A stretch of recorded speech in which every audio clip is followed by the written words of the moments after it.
Doing a 3, 2, 1. It's always doing a 3, 2, 1. And then at this point, what Jake would do at the beginning of the episode would be us trying to do some sort of vague count off, and then we'd hear.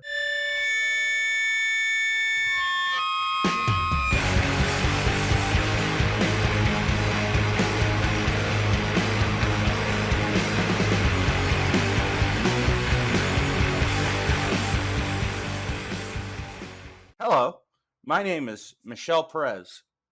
This is the podcast Workinonit. As always, I'm joined by my buddy Eliza Gager, my buddy Jake, my buddy Ruben, and we have a buddy of a buddy, partner of our good friend Eliza Gager, Eli. How's it going, Eli? It's going pretty good. That's it. Nice. Fuck yeah. Had a good day. Just feeling nice. Girl, give us nothing. Just rested. Thank you for joining us. Thank you for joining us, Eli. Give us nothing, girl. Today, as always, we are always talking about some shit. Today's shit is a different type of shit than usual, but it does involve DIY. This is less of a sort of purchasing decision-based thing, and really being in the throes of making your own fun. With online gaming, there's always like cooperative stuff, your massive multiplayer online titles that people really have a very vocal disdain of the developers and some of their decisions.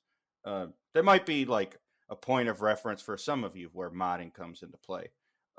If you've ever enjoyed a Bethesda game, and I should say enjoyed in air quotes. No, personally, I can't say that I have. Yeah, I was about to say, enjoyed is certainly a word you could use. Played is different. Yeah, or if you've wanted, if you've ever basically wanted to have your own personalized experience that played off of different mechanics that you'd have a point of reference for in other games, you have to do a little bit of a work of your own or hunting of your own for the work of others. A big one that most people may have as an initial point of reference would be the Doom WAD scene. Because of the relatively low file size, and the fact that everyone, for the most part in the States and overseas, had sort of lower end internet connections, and broadband internet wasn't widely adopted, you download Doom WADs. They would be anything from custom maps to new sound assets, to new art assets, to full-on total conversions of the titles. You'd see like Aliens modded into Doom, for example, and you'd have the smart gun, and you'd have that really cool multi-purpose rifle from the film Aliens, and you'd have H.R. Giger inspired sort of settings that the aliens themselves would sort of mutilate and mangle the setting itself. And these art pastiches. You're talking about Aliens TC. Oh yeah, Aliens TC, buddy. And not only that, they would like try to mod in older assets from, say, Wolfenstein into Doom. And I've talked to my friends previously about that, but like other unfortunate parts of the Doom WAD scene were like, maybe some mass shooters of note were involved in modding custom maps. I don't know if their maps are actually widely available. I think one guy did a map review. Yeah, they weren't that good though, so it doesn't matter. Yeah, the map was trash. So I can talk a little bit. Yeah, as Eli said, the map was trash. The only person I know who's talked about it has been Tim Rogers' review of Doom, in which he offhandedly mentions that in researching for the review, he did in fact play the wads, and they were not good. He said they were worse than American McGee's bad levels. Jesus. God, I But- forgot American McGee worked on Doom. Yeah, he had he's one of those official. dudes. He was official levels, or Oh yeah, he does official levels. I think episode Both, 3. I believe. You know, Wow. I think he started as a maker of wads, and then absolutely They're worked really on official disliked in the releases. quote unquote Doom community, but they're pretty damn okay. Yeah. I think I listen to the same what do you call it, the history of Doom that you listen to, Jake, and they go into it quite a bit. There's quite a few people that started in making wads that ended up just being game devs in the community. People that work at like Bungie, or obviously later on like just regular id Software or like Valve. All of Gearbox into all of Call of Duty. Yeah. It's all a pathway. You can literally trace some of those things all the way back to the games. Absolutely. And it's I mean it obviously lends itself very naturally as a gateway, because you're having to do the same things that game devs do for free in order to make whatever you think is the cool experience that you're not getting from the game. touching a girl. Yeah, anime titties. Yeah, Seinfeld, in the case of Elder Scrolls Fulfilling mod, human it's relationships. boobies and having women follow you around. I mean, In that's the the case reason of these pretty good other Duke Nukem mods. It's already there. I mean, why even bother at that point? True. or in the case of certain Doom I don't even know, enthusiasts who happen to work at a cereal company, you reskin the whole game as Chex Quest. Chex Quest is hella sick. And you unleash Doom into a bunch of kids who otherwise wouldn't be able to, who had like parents that would say, no, that game has demons, and instead you're shooting little red balls at a goo monster. And you got the CD from a freaking cereal box. There was like a which Christian was very version impressive. that came out, I think. A Christian version? I think there was a Noah's Ark Doom wad that came out at the same time. That rules. And it was. I'm just imagining Noah like racking a shotgun. Yeah, there we go. That's what I'm thinking of, I guess. Oh, But- that freaking rules. I once missed a flight because I was playing Doom on my PSP, which I had jailbroken, Yes, yeah, those are great for jailbreak. in the seating area of Alaska Airlines. And literally they called for the flight, they called for boarding. Everybody who was sitting next to me got on the plane, and I looked up and the plane had taken off without me. Worth No, it. I have no That's explanation for that. Crazy. Yeah, I guess that's just how Just good, in the zone, how good. purely. how in the hardcore gamer of a zone. gamer. You just live the game. I do, yeah. Those are my credentials. Anyway, they put me on another flight because I'm really good at looking pathetic. Easy. I do it effortlessly, really. The only time I missed a flight, I ended up having to hang out at the airport for roughly 11 hours. I have never missed a flight, but I sleep pretty religiously on flights. Like, I've flown so much that at this point, I think the only bad flight experience I've ever had was like I went like full passing on a fucking flight after just having a really excessive TSA groping session, and fucking this dude with mustard stains all over his pants saw me playing Pokemon Moon, and this was like a bridge too far for him. And I was not like kicking up a fuss or anything. I was just like, all right, I'm in the Poke Center doing that shit. And then, yeah, he goes through all of this hoopla for like 10 minutes, hasn't said a word to me, and then ducks the fuck out. And that's literally all I did. I think I've maybe caught 4 or 5 port. People in airports are mysterious. People in airports are mysterious. But you know what else is mysterious, Jake? What's that? What's What is mysterious? mysterious, Michelle? Video games. Oh fuck. Oh wow, they certainly are. Video games. That's right. How do they work? Well, sometimes you install them. Most you of them, hear about video games? I mean, they're sometimes. terrible.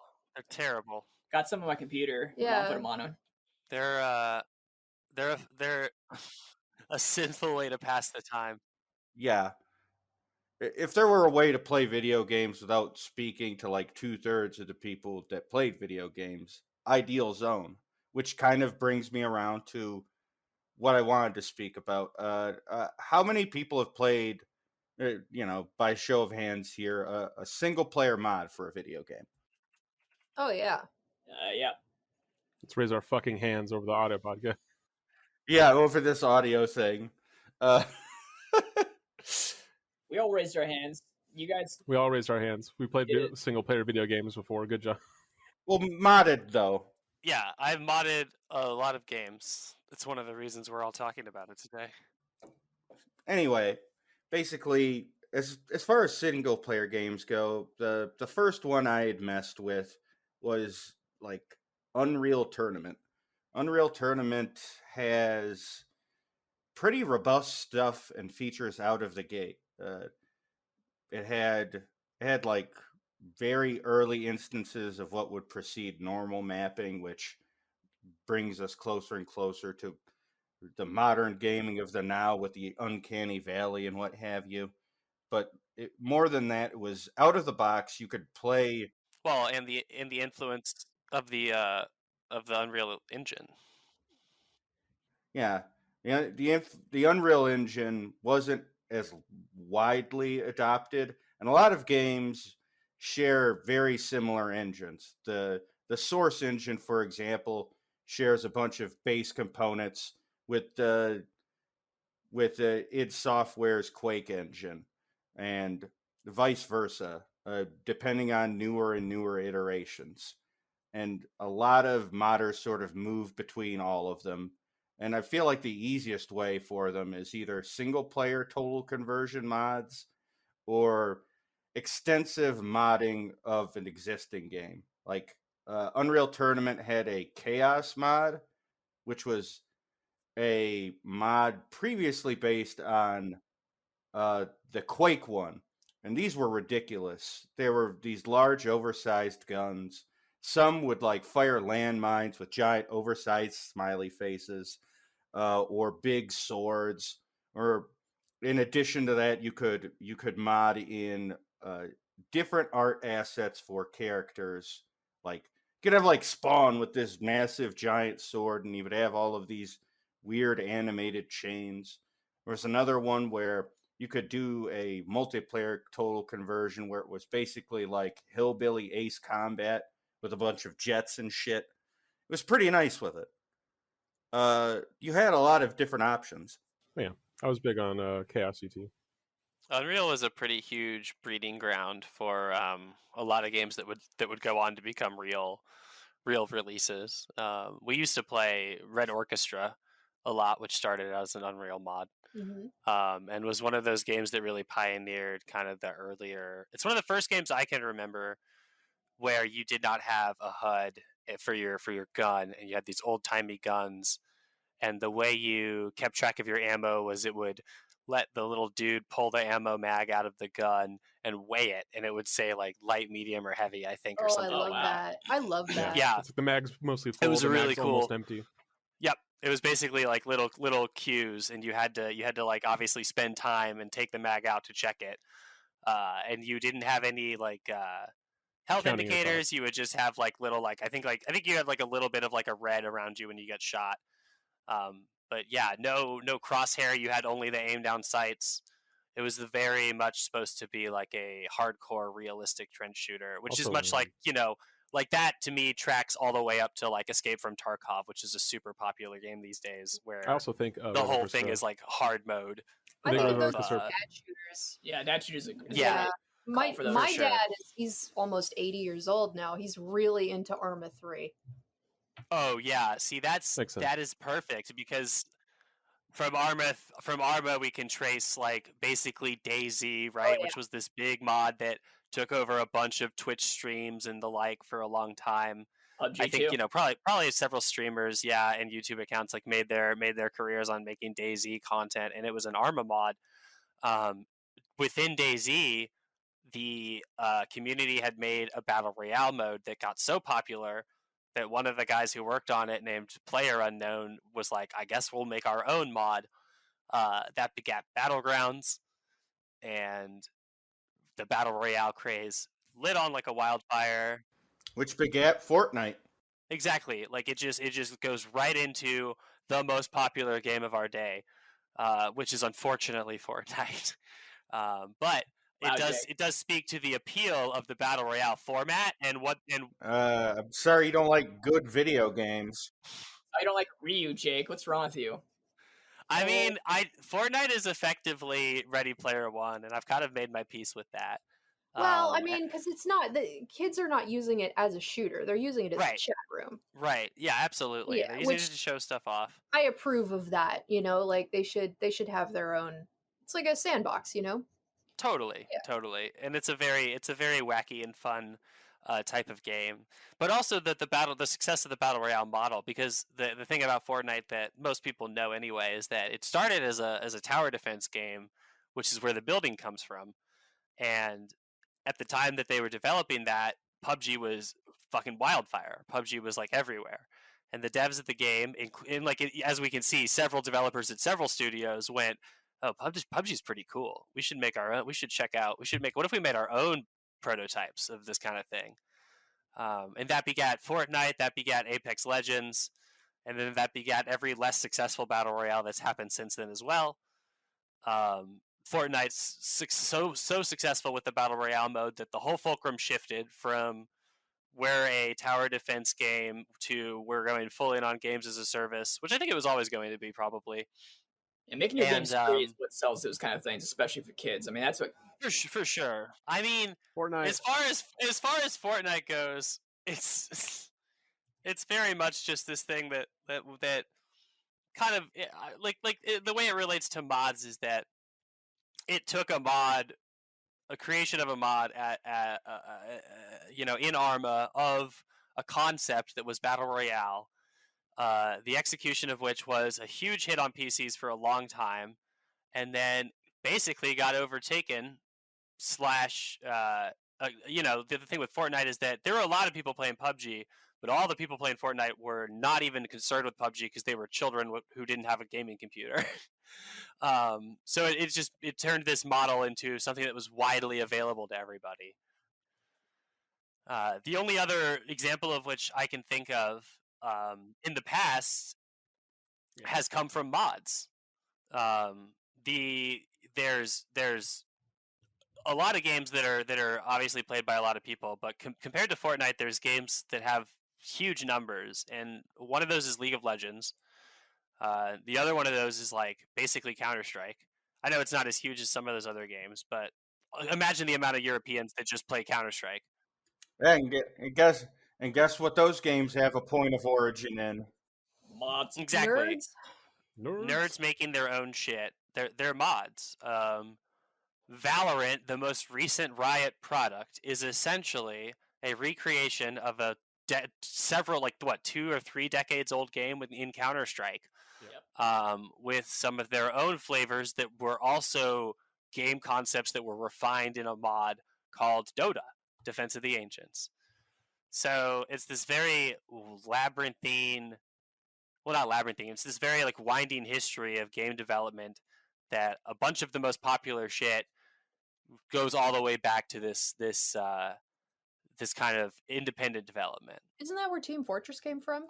Team Fortress exactly is. Yeah, Came the off same year. So the same year Counter-Strike. as Counter-Strike, Team Fortress Classic was released, Yeah. or whatever, 1.5. Which was a Quake mod. Yeah, it started as a Quake mod, got over into the Source engine. Yeah. I remember playing the original Team Fortress. So I remember my friend's big brother playing it, and I was very much of the little kid watching him on the computer, Little brother hoping. gamer. It's my turn on the computer. Yeah, he would let us play Worms 2 with him, but otherwise we would Aw. just have to watch him play other games. Yeah. I was the big sibling. Yeah, my little brother was the same. We used to play games together. And if it was too hard, I would play.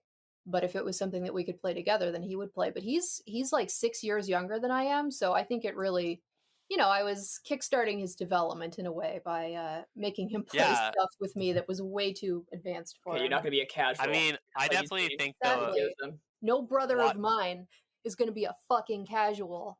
Like, always grab him by the collar. Like, you listen to me, you little shit. Yeah. I love that. The watching over the shoulder of the older people playing games is a very important development Oh, for yeah. children as video game Well, likers. I mean, I think I'm probably the oldest person here. I was born into a household with a computer, which was unusual at the time. I've told a lot of these stories already on the episode of No Cartridge I was on, because that was about mods, but I'm just gonna have to recycle some of my material, and Yeah, plug it. you're just gonna have to fucking deal with it. So, That's right. So I remember, I was playing video games when I was still in preschool, but very primitive shit running on DOS. And I remember when my dad got Wolfenstein 3D. It was a huge deal. It was nothing like anyone had ever seen before. And they had a difficulty level that was called "Can I Play Daddy?" which was literally what I yeah. would say, standing I next to play the Daddy? computer, like coming up to the height of the armrest. And I did. I would literally sit on his knee and play video games with him. And now, if you put that in the Wolfenstein game, a Kotaku article writer would get mad at you and post about it. Yeah, for stealing daddy Call power. back to their own series. Yeah. No. That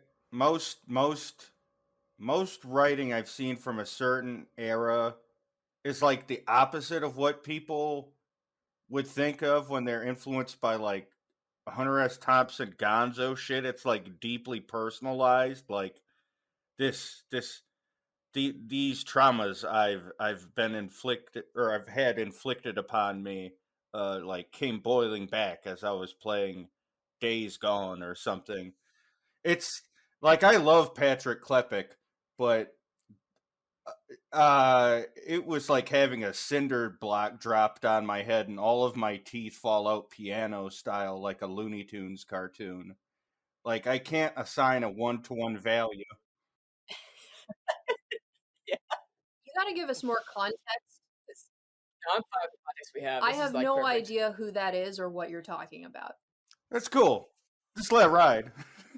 He's a very storied video games writer, writer even. Patrick Klepek's he's cool. He's alright. Yeah, it's fine. See, yeah, that's what I'm saying. I think she's just talking about I think she's just talking about video games journalism. Okay, well, I was gonna say Not with disdain, but the personalized stuff, it's a mixed bag, I'll say. I started working at Kotaku in 2006, which is why I now aggressively don't know the names of any video games journalists. It's a choice I You made. burn those bridges. That's right. And I was one of the earliest people to do that personalized game blogging stuff, because I didn't. It's your fucking fault. It You is did my this? it's my fault, and also Thanks for another fucking writer them. named John Brownlee, who now works for Cult of Mac and Oh my god. Jalopnik. He's like he stayed in, and I went out. But at the time when he worked for Destructoid and Kotaku with me, and also Wired, his nom de plume was Florian Eckert. And Florian and I were given assignments together because we were considered the Gonzo crew. We were the Gonzo writers. If there was like a human interest story or something having to do with old school references, or Marx Brothers movies or some shit like that, they would give it to us. And eventually we split off and did our own blog, Ectoplasmosis. But yeah, that was my fault. I'm sorry that I started Gonzo games journalism with a personalized flair. That was No, don't be, because everything is cool and normal now. I don't know if you've checked, but like games journalism, specifically games criticism and critique is probably like one of the least misogynist fields. There's like a lot of inclusivity. Everyone talks normal. It's very ethical. It isn't dominated by like a field of YouTubers that like manifestly all look like a fucking. They all look like a bingo card of different flavors of date rapist. It's awesome. It's like it's a totally normal field. I was gonna say it. You got it on. Mm-hmm. Well, you're welcome. Yeah. I mean, I just miss when the game magazines would just list the top 10 Doom mods, like we were talking about. Yeah. Like that used to be like, here's the cool mods, and occasionally you still get articles like that. But it's just like, here's some Twitter posts about the person that posted this mod article. PC Gamer used to cover obviously mods as part of the scene. They put I had a CDs, subscription like, to Half-Life mods and stuff EGM. in them. Like you'd be able to literally download Half-Life maps. Do you remember Thick EGM? Yes. Do you remember like those big fucking? You could like hit someone over the head with it. Oh man, those were sick. Yes. I have somewhere. Actually, they're probably gone. But for a while, I had bricks of EGM that you could probably murder a human with if you dropped them from a large height. All right, well, this is boring. What's the worst mod that you've ever played? Worst mod. I want to hear it. I'm trying to think of some of the ones we used to play back in the day. Yeah. Ooh. Oh,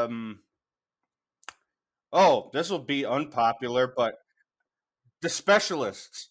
It sucked. Action Half-Life was better. And Action Half-Life didn't have slow motion. The Specialist wasn't bad. Okay. What the hell are you talking about? What are Action you talking Half-Life about? did improve on the Specialists. These were Half-Life mods that introduced like Max Payne-esque I do combat. remember hearing about Action Half-Life. Yeah. Okay, so imagine like a heroic bloodshed John Woo first-person shooter. That's Action Half-Life. You dive out of windows, you blow off someone's fucking head, you dress as Lilu from The Fifth Element and do a backflip and shoot Ghost Dog from Ghost Dog Way of the Samurai with a double-barreled sawed-off shotgun. Incredible game. Incredible mod. Also featuring maps by Hondo, a prolific outsider art modder whose maps were in the regular rotation. One would be called 4 a.m., where it had a whole entire map inside the map that you would have to navigate and then fight a boss within it. After going through several series of psychedelic light show style platforming puzzles you'd have to navigate. And he just snuck that shit in. Even the guy who made DE Dust would sneak shit in. Hondo was one of the bigger guys in that field, but Action Half-Life alone for that was one of my faves. In terms of dog shit, yeah, the Specialists, it doesn't have any of that flavor. It's just like, what if you could do this in slow motion? And then it never went any further than that. Again, I need context. What is the Specialists? What was it a mod for? So the Specialists was also a mod for Half-Life. It was prior to Action Half-Life. So the Specialist just preceded Action Half-Life as just being as being another Max Payne third-person shooter, sort of for Half-Life, where Action Half-Life did more with that concept. A lot of people were like, "Oh, it's pretty good for the time," but was immediately had its lunch eaten by Action Half-Life, as Michelle was describing. So if you could just do Half-Life and go in slow motion a little bit, and then the bullets are kind of slow, and it's in third person, that's all the Specialist did. More balaclavas a lot. So Michelle saying the worst version of a Half-Life mod, Action Half-Life, would be playing the Specialist, which people kind of were fine about at the time. Yeah, I don't have many worst mods. If there were shit ones, I don't remember playing them too much, I guess. I mean, if a mod is really bad, then it doesn't compile, right? Like, you can't play it. Also, yeah. Yeah. I will say that, like, I found myself very limited in a place. This is not a knock, but like Gary's mod is a lot for someone like me. The amount of like crazy shit the time you have to spend in a very sandboxy mod like that, is very wild. Because I remember trying to do just normal stuff in Gary's mod when it first came out, and really just grasping the scope of it and being like, oh, this thing is nuts. And now we have, essentially, I think they made some sort of official source animator that probably was begat from Gary's mod. Yeah, source And filmmaker. Yeah. There we go. The source filmmaker is really impressive. It has stuff like automatic lip syncing for text input and stuff like that. It's incredible. Yeah, source frozen porn maker. The the TF2 models alone is something that's like, obviously that's not from a mod, but Team Fortress being a mod, begetting like then like kind of like meaning that the Team Fortress 2 release comes out and has this cartoony style that influences all the way up to the presentation of something like Overwatch. And now we just have all of those things stuffed in a program that can make really ridiculous and obscene things happen to all these characters. Is one of the other beauties of the open source and kind of modding community. I'm trying to think of the worst mod I ever played, but I don't think I actually played that many bad mods, like either on purpose or even just downloading. I was about to say it's time to get into, I think, that the reason that we brought Eli on, which is that Eli does a lot of streaming of modified games. I'll kind of let you take over from there, but I will say, okay, that's what I wanted. That's one of the things. That's my one clarification. It is really just one game. Eli is the person I know who has broken Dark Souls over his back into as many different types of things as I'll let him explain now. Yeah, so I stream on Twitch. Try to do it weekly. I haven't done it in like a couple months or so, but I stream on Twitch, and I usually just stream Dark Souls with more and more mods on top of the game to make it as stupider as I can. And this started because it's my favorite video game. I've been playing since it came out in 2011. And when it hit PC, the modding community within a week had updated the graphics to be able to do 1080 and have windowed mode, which, a Japanese studio was not going to do. So... wait, why doesn't Japan like windowed mode? They just fucking suck at making PC games. Like, FromSoft has no idea what they're doing. That's racist. Tell to anyone who has to play a PC game, ask a Dynasty Warriors fan how they feel about PC games. About PC ports, yeah. But yeah, Dark Souls, the modding community on day, like, literally a month after it came out for PC, Durante, FanMaker, had started modding it, including just making it so you have better modes of playing the game and having, can I make the graphics a little worse so I can play better and turn off anti-aliasing, to, well, let's do some actual, like, imports of textures. And so texture importing was their day one. And from there, it just got better and better as the years went down. And more mods came out. And in 2011, I think I lost my job, as most people do. And at that point, I was like, well, I'm going to start streaming again, as most people do. That's how most people start streaming. So I've been on the cusp of it for a minute. Yeah. And I think a randomizer had come out. Someone did because I think Link to the Past had an item randomizer, so all the key items were across the map, so people were playing through Link to the Past again, but in a different order. And someone thought, well, let's do that in Dark Souls. And as me, a person who'd been playing Dark Souls now at that point for 5 years, and doing PvP invasions, like, well, fuck yeah, I'm into this. And so I started doing that. And every time I'd finish a run, someone else had put out a new stupider mod. Let's change all the enemies to bone wheel skeletons. And I'm like, hell yeah. Hell yeah. So when you're running modded Dark Souls, how does the multiplayer work? Well, a lot of the times, since they don't, like, a lot of mods I'm using doesn't change any of the specific things in the game itself. It just changes where things are. It's fine. Original Dark Souls, there's no Guardian. There's no thing that's going to ban you for being online because it was, again, a shit PC port. No, I'm not talking about banning. I mean, like, if I invaded your realm, would I see bone wheel skeletons everywhere? Yes. That rules. Yeah. There actually was that's pretty wild. There was an old cheat engine thing where you could change because how those games have body sliders, so you can make your guy look or your girl, whatever you want to do, how you want to. But then someone had figured out that, well, in cheat engine, one of those classic PC, cheating tools, you could change the sliders to make, big head DK mode or something like that. Sick.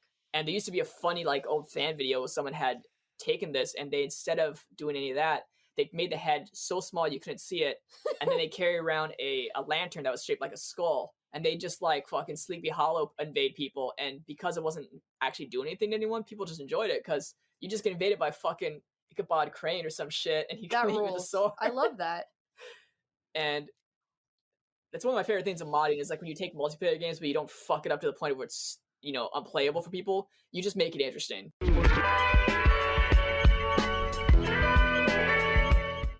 Y'all were talking about the souls, and they are dark. Yeah, Eli. I had one question. Do you ever use like the gun Dark Souls? Yeah, the gun Souls. I've seen that. Hell I haven't played it yes. myself, but it looked fucking sick. The problem is, you know, with Souls games, him with a sword game. So having a gun just shoot something from a mile away, we have no chance of being hit. It's not. I don't think it's hard. And one thing about my mods is I love Dark Souls, and the reason I keep modding it is like I'm trying to put a challenge on myself by making it as stupidly hard as possible within reason. Like I'm not gonna go like, our enemies have 1,000 HP and you do 1 damage per hit and you have to play with a drum set. That's not fucking fun. That's just annoying. Ooh, playing with a drum set. Someone already did it. They beat it. People have beaten Dark Souls with every gaming peripheral, I think, at this point. You know, it's all a thing, and I think that's again super talented people. But I don't want to change the aspects of the game, how it's played. Like I don't want to have to go to New Game Plus and just have to hit him more times. That's not fun for me. I want to actually change the elements of what I like about the game and just rotate him around. Like falling off of stuff. Yeah, like falling off stuff, which is, you know, a common thing I die from because I jump into voids. Eli plays so many video games, and literally every game I watch him play, he will find the highest point in the map and fall off of it repeatedly. He cannot stay on a ledge to save his life. Literally. A buddy of ours through a runoff site, through a message board we all used to be on at one point. He had a series of YouTube videos where he would go through all of the video games in which you could drown. And he would have a video series called "Let's Drown." Yeah, he films video game characters drowning. Now he That's like a fetish. I mean, it does, but I think if anyone has like a fundamental story about video games and perhaps like not like creepypasta, but like being very unsettled, I feel like most people will talk about the time they were a kid and they heard the Sonic the Hedgehog 2 drowning theme. Oh yeah. Yep. Well, that gave Ulalilia a complex that he carried with him into adulthood. That's part of the documentary, is that his hometown flooded and he had to like directly confront that fear. God. Yeah. Drowning in video games is spooky. You should watch that documentary. It's on YouTube. It finally for mods, that's one of the things people actually mod in a lot. You know, it's not related to Dark Souls, but people will do like anti-spider mods. Like I just take out all the spiders every game. I take out drowning. I take out whatever you have a phobia Yeah, that's about. true. Take out drowning in GTA. Let me swim. Yeah, well, not just that. I mean, people, not just for like, you know, fun, but people like, I don't want to play a game with spiders. This game has spiders. I don't want to play a game with you kill dogs. So they just mod that out. Yeah. And it's like, cool. I mean, you know, if you just want to enjoy the game, that's perfectly a good way to do it. Yeah. I've been playing a game wherein you have to hunt a large spider, and I've been thinking recently about how people with arachnophobia are just hosed. You're screwed. Yeah, Souls you games, just can't play every this single one of game. the games has a spider boss, and I laugh at it every time because my friend, like, literally, he faced the first spider boss in Dark Souls 1 in his basement. We're watching him play it. He just stops, drops the controller, turns off the game, just leaves the room. Oh, And God. we were just fucking laughing. Poor We guy. all had played it. Yeah. We knew this was coming. And Just get out of there. it was hilarious, and we're not going to apologize for it because it's still funny. And then he went back to every other game, and they did it again. So, in the interest of getting more into what you actually do with the game, what are the most, like, I've seen some of it from the periphery. Let me take out my list. Yeah, what are the hardest / most ridiculous mods you've gone through on your stream with Dark Souls? I think I can field this, Jake. Sure. Eli has ordered about 30 t-shirts from sites like Redbubble, and you know, and they're all terrible. But like, oh yes, I'm wearing one right now. Actually, he charges people You guys can't see it on the cast, but it says Unknown Pleasures, and it's a picture of something kebab, whatever that fucking Shawarma. shawarma. Oh wow, yeah. Yeah. There it And is. I just Autograph. buy like just different But Unknown it's the Pleasures Joy shirts. Division album cover. Yeah, I have like 14. I have enough for 2 weeks if I want to. I'm gonna do that again, closer to the mic. They keep giving me money. You say that, but people keep giving me money, and I have to keep buying shirts. Yeah, because they want you to take the bad shirt off. Well, I do. But then you they keep like- coming back with It's- another it's even worse it's an infinite shirt. money machine. I And don't know what then- you have a complaint about. and but then- this- And then every time he gets another order of shirts, he comes into my office like the dog, wagging his tail. He's like, "Hey, look what I have!" And he takes out the horrible shirts out of a box one after the other. He's like, "This one's funny." This is So- like the like, this is like he goes, "What's the joke?" I'm like, "It's stupid." this is like the London Calling shirt, but instead it's like Donald Rumsfeld making his fingers in a certain gesture. Yeah, y'all. I'm like, Check it out. motherfucker. Humor is the subversion of expectations. What is the expectation that is being subverted? And Eli's like, "Fuck you! I love my shirt. I Fuck paid you, 15 blind bucks shirt. for it. I'm Blind having a shirt, great funny. I time." like it, but people do find them funny because they're fucking buying them. mean, And paying Band money. shirt funny. I mean, Uh, Eliza, you're into magic, right? I What? mean, are we talking about like the Which- Grant which Morrison version? kind, where I enter a project where I draw a series of increasingly complex sigils until Plug it. No, I shouldn't. What? Yeah. We're getting into Sigil Town. Maybe that's like his sigil. You know what I mean? Like that's My his. Sigil's Unknown Pleasures Perry shirt. Yeah, That makes no, sense. that's the thing. Yeah, hey, That's where Eli You gets just- his power. a bunch of various lines associated with a very lauded and loved album by a gay dude what killed himself. Yeah, One that could day, be it. That could be it. That screams Sigil to my ass. Honestly, one day you will come home and Eli will be facing the screen, and his eyes will be blank, and on the screen will just be the lines just moving down the screen. I don't No, even see the no. code anymore. He's gonna turn around and it'll be his face. Yeah. Yeah, his face will Ooh, just ooh. be Yeah, it'll just the be Unknown ridges. Pleasures album cover. hell yeah. Flesh ridges in the frequency. A Yeah, straight Cronenberg flesh ridge. exactly. This was yeah. a joke I wanted to do a few years ago when I got a Depeche Mode "Boys Don't Cry" with the Unknown Pleasures on it, and that was funny for me. That one's funny. That one's good. Yeah, And stuff like, I that is realized pretty right nice. then because I saw other ones, I was like, I want to have enough in my wardrobe that I could just be a cartoon character in the back of something and just have the same shirt on with a different joke on it every time. That's the entire goal of this. Just like that background comic book character, same fucking design, stupid joke every time. I've achieved my goal. You're living the life. Living the life. And Absolutely. but I started doing a thing where on stream, I think Eliza gave me this idea. We'll just like start putting the shirts on and changing them every time for $10, and people keep doing it. And mostly my friends when I beat a boss in Souls or something, and I put on a new shirt and it's a stupid joke, and they all go boo and they say that sucks, and then they Is just keep there- watching me. So I was they're about to say, is there any other escalation associated with the shirt change? Well, no, they I- don't see jack shit. I just go I- off screen and fucking put a new shirt See, on. Eli has a real job, so he's not a hoe like I am. I told him he should charge $50 to change his shirt, like actually on go. stream, Yeah, I'm not doing that. Yes. because he was a swimmer in high school. If you know what I'm talking about. So- Ooh. Although like I a don't know seal. what I don't know. I don't want Eli to get shut down by Twitch for being too steamy. Yeah, you know. Hairless. Is it legal on Chin Twitch down. to be a shirtless dude? I genuinely think it Oh, might they don't not give be. a shit. I I think they Yeah, might have they don't outlawed ban you. shirtlessness. I think all Nipples, nips have been taken off. nipples, Yeah, nipples any and across all. the board. Any I'll and all get some nips. little. I'll get the Unknown Pleasures. They What they had call to them? be The Pasties. Pasties. pasties. My actually friend recommended I get those. I think that actually is a good idea. Oh, pasties on Twitch.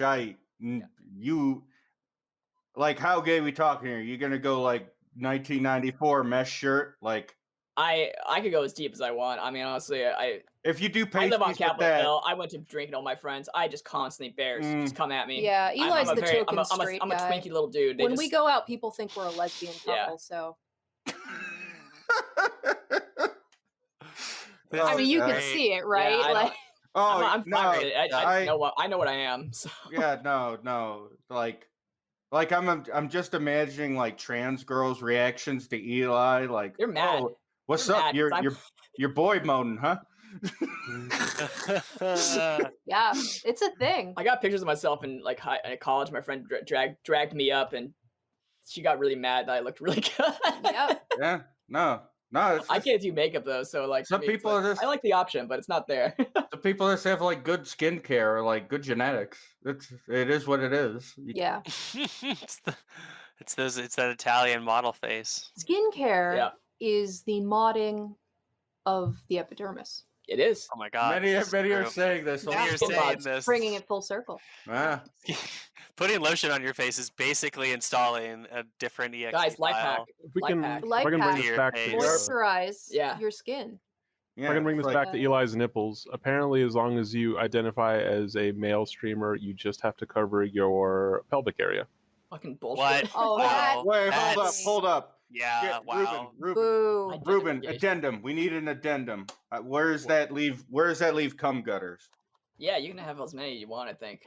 I think you can, yeah. I don't think we Specifically, can the have genital them all. area is extending from your waist to the bottom of your pelvis and buttocks. You cannot wear sheer clothing over that zone. It So has to be completely belly covered. button and cum gutters in. So it's like I Dream of Jeannie rules where the FTC will shut you down.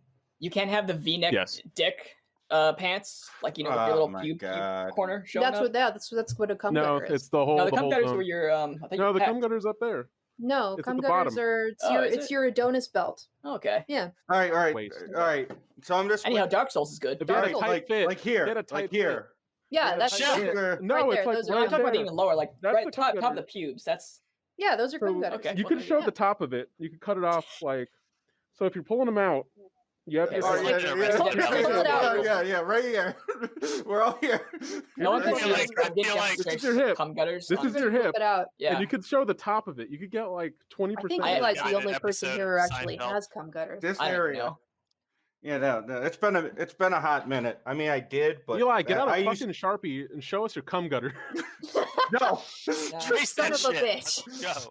No, yeah, but like, yeah, I like Dark Souls, and I just kept playing it, and I just kept putting new mods on. I think the total of mods I put on were item randomization. So in Dark Souls, like a lot of those kind of RPGs, you find the sword in this spot, you find the key item in this spot, and it just completely rotates all the little places they are, because they stay the same. So like you find a corpse, instead of having the sword you want, it has a random shield or it has a key item. Yeah, but tell us about the translation mods because those are the funniest. Oh yeah, ones. yeah. So, I'm gonna get to that. I'm trying to get through the The list. boring mods. The boring, first. because then someone did that one. They did an enemy Gotta mod that ramp changed it all the up. bosses and places, and then someone did some other shit for that kind of stuff. But then someone did a poor translation mod where they took the script, they put it through Google Translate like 50 times, and then had Google text to speech say it, and so everything sounds stupid as hell. That's a pretty great idea. I've Yeah, read like about funny. that. I saw all that the item tweet thread. descriptions and in-game text. Yeah, and are- then I put on a fucking stupid mod that changed the entire HUD of the game. Instead of looking good, to look like I was drawn in MS Paint, which it was with Comic Sans. Yes. And all the item icons too. So instead of having like a finely looking like glass of Estus when you drink in the game, it's just like a shitty ass MS Paint like cup. Just Uh, making the game look like little bad total snakes. trash. So this combined with the randomization and with poorly translated means that to even understand what's happening on the fucking screen, you had to be really into the game because like it's barely there. It's like, Yeah. okay, well, I think I know what this is. yeah, at this point it's totally Like, abstracted. The thing I find fascinating about it as your friend and as someone who has played a little bit but not a lot of any of these Souls games is that they're already hard. That's the Yeah. whole point.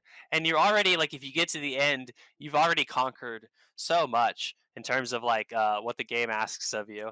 And so what you're doing is essentially flipping off the game suggestion of difficulty. Oh, fuck And you. saying- No, I'm making it Yeah, harder. and saying that's fucking chump change, my guy. Let's go random. Well, there's people that play a lot of games, and like I definitely have done this in my past. Where like you play 50 games and you're okay with all of them, and like I just realized that it's fucking past 30 now. I like Dark Souls a lot. I'm just gonna keep playing Dark Souls and making it stupider and stupider every time. And a lot of gamers are like that. You get those those grumpy guys that just play that one game, and that's how like Dota and shit came out too, where they just play the one game. Yeah. This leads into actually how I mod Skyrim, Yeah, which is that I don't want to play fucking fantasy bullshit. I want to play Sim Viking. So I install all of the mods that make the game fucking impossible. If you walk into a river and it's nighttime and it's cold, you die because you get hypothermia. You will starve to death if you don't eat, once every certain amount A of time. hardcore survival. I install mods So- that make it so that I can't carry It's more not than fun anymore. 80 pounds of gear at one time because that's So not what is- realistic. Not to interrupt, Oh, but logistics. what is your load order look like? Because I'm imagining it right now. Your load order probably has an EMB or two to just have it look nice with it. Maybe some different physical stuff, not big titty, but like there are reskins and model change stuff. Like, Well, do you that's use the thing, is that Caliente, CBBB? if you want anyone in the game to not look like they're carved out of wheat bread, you have to install mods that are named stuff like Schlongs of Skyrim, because Schlongs yeah. of Skyrim is the framework upon which every single other skin mod is based. So you have to have the porn mods in order to run any That of the NPC rules. modding stuff. Uncut cocks. Yeah. Yeah. Yeah. Basic So vectors. She got it looking pretty damn good too. So Jake, Yeah.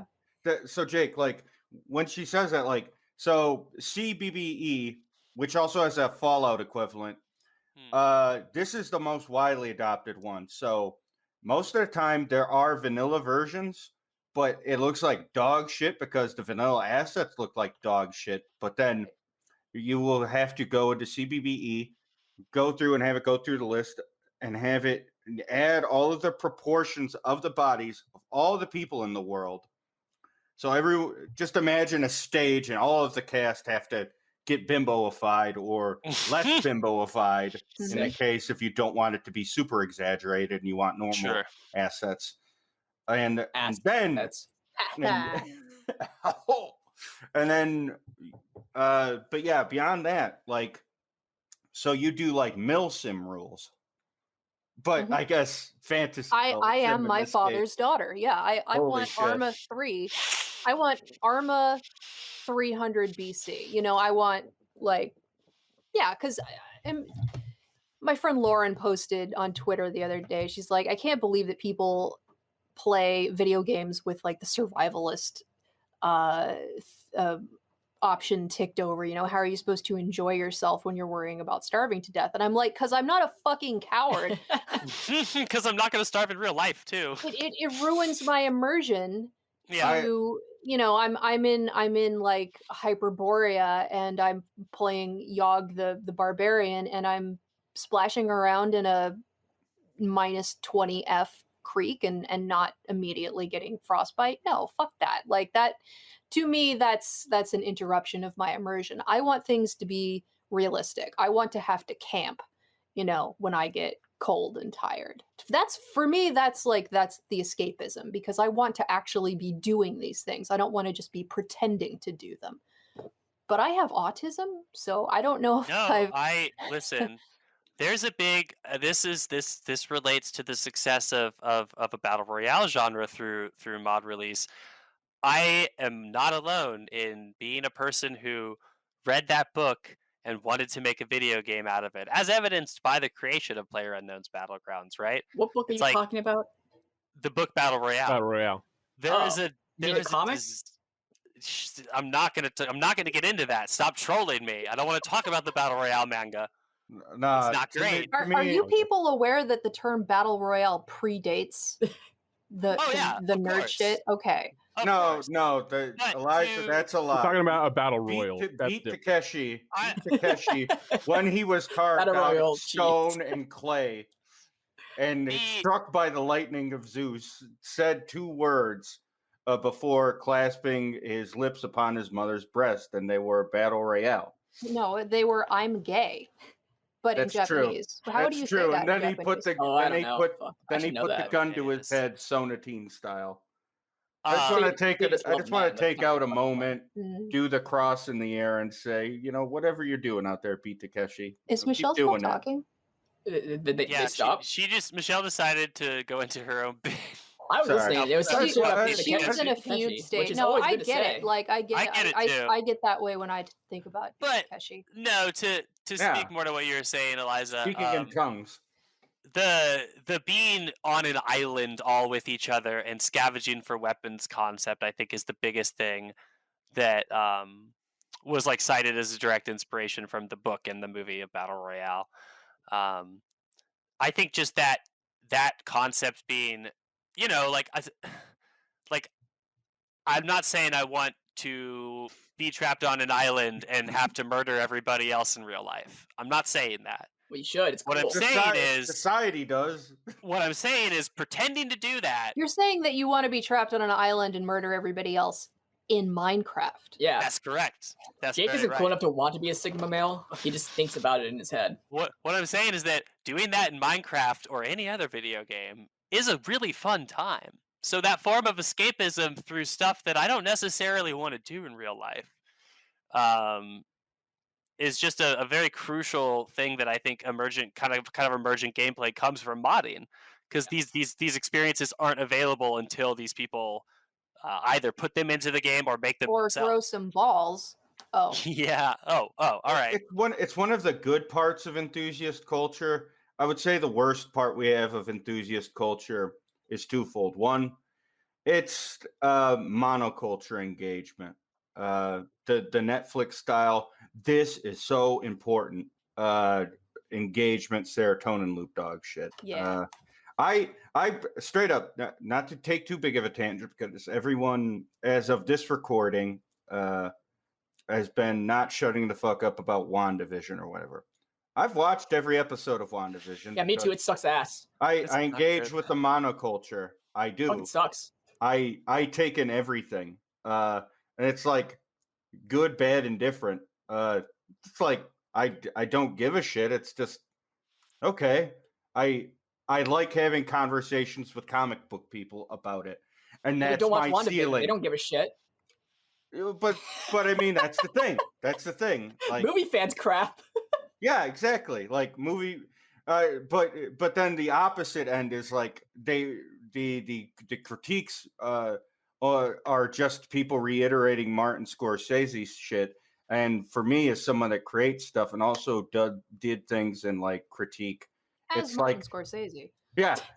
Well, no, Michelle not, Scorsese. no. Just like hearing discourse versus having made a thing, and then you have a slightly different perspective afterwards. It's like, show me something I haven't seen before. All of the above, even the people like quote tweeting angrily.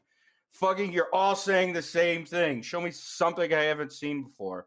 Just The show me something interesting I've seen part, before, but make it better. I like that. exactly. I mean, I'm fine with that. Which is Yeah. why I like modding so much. Yeah.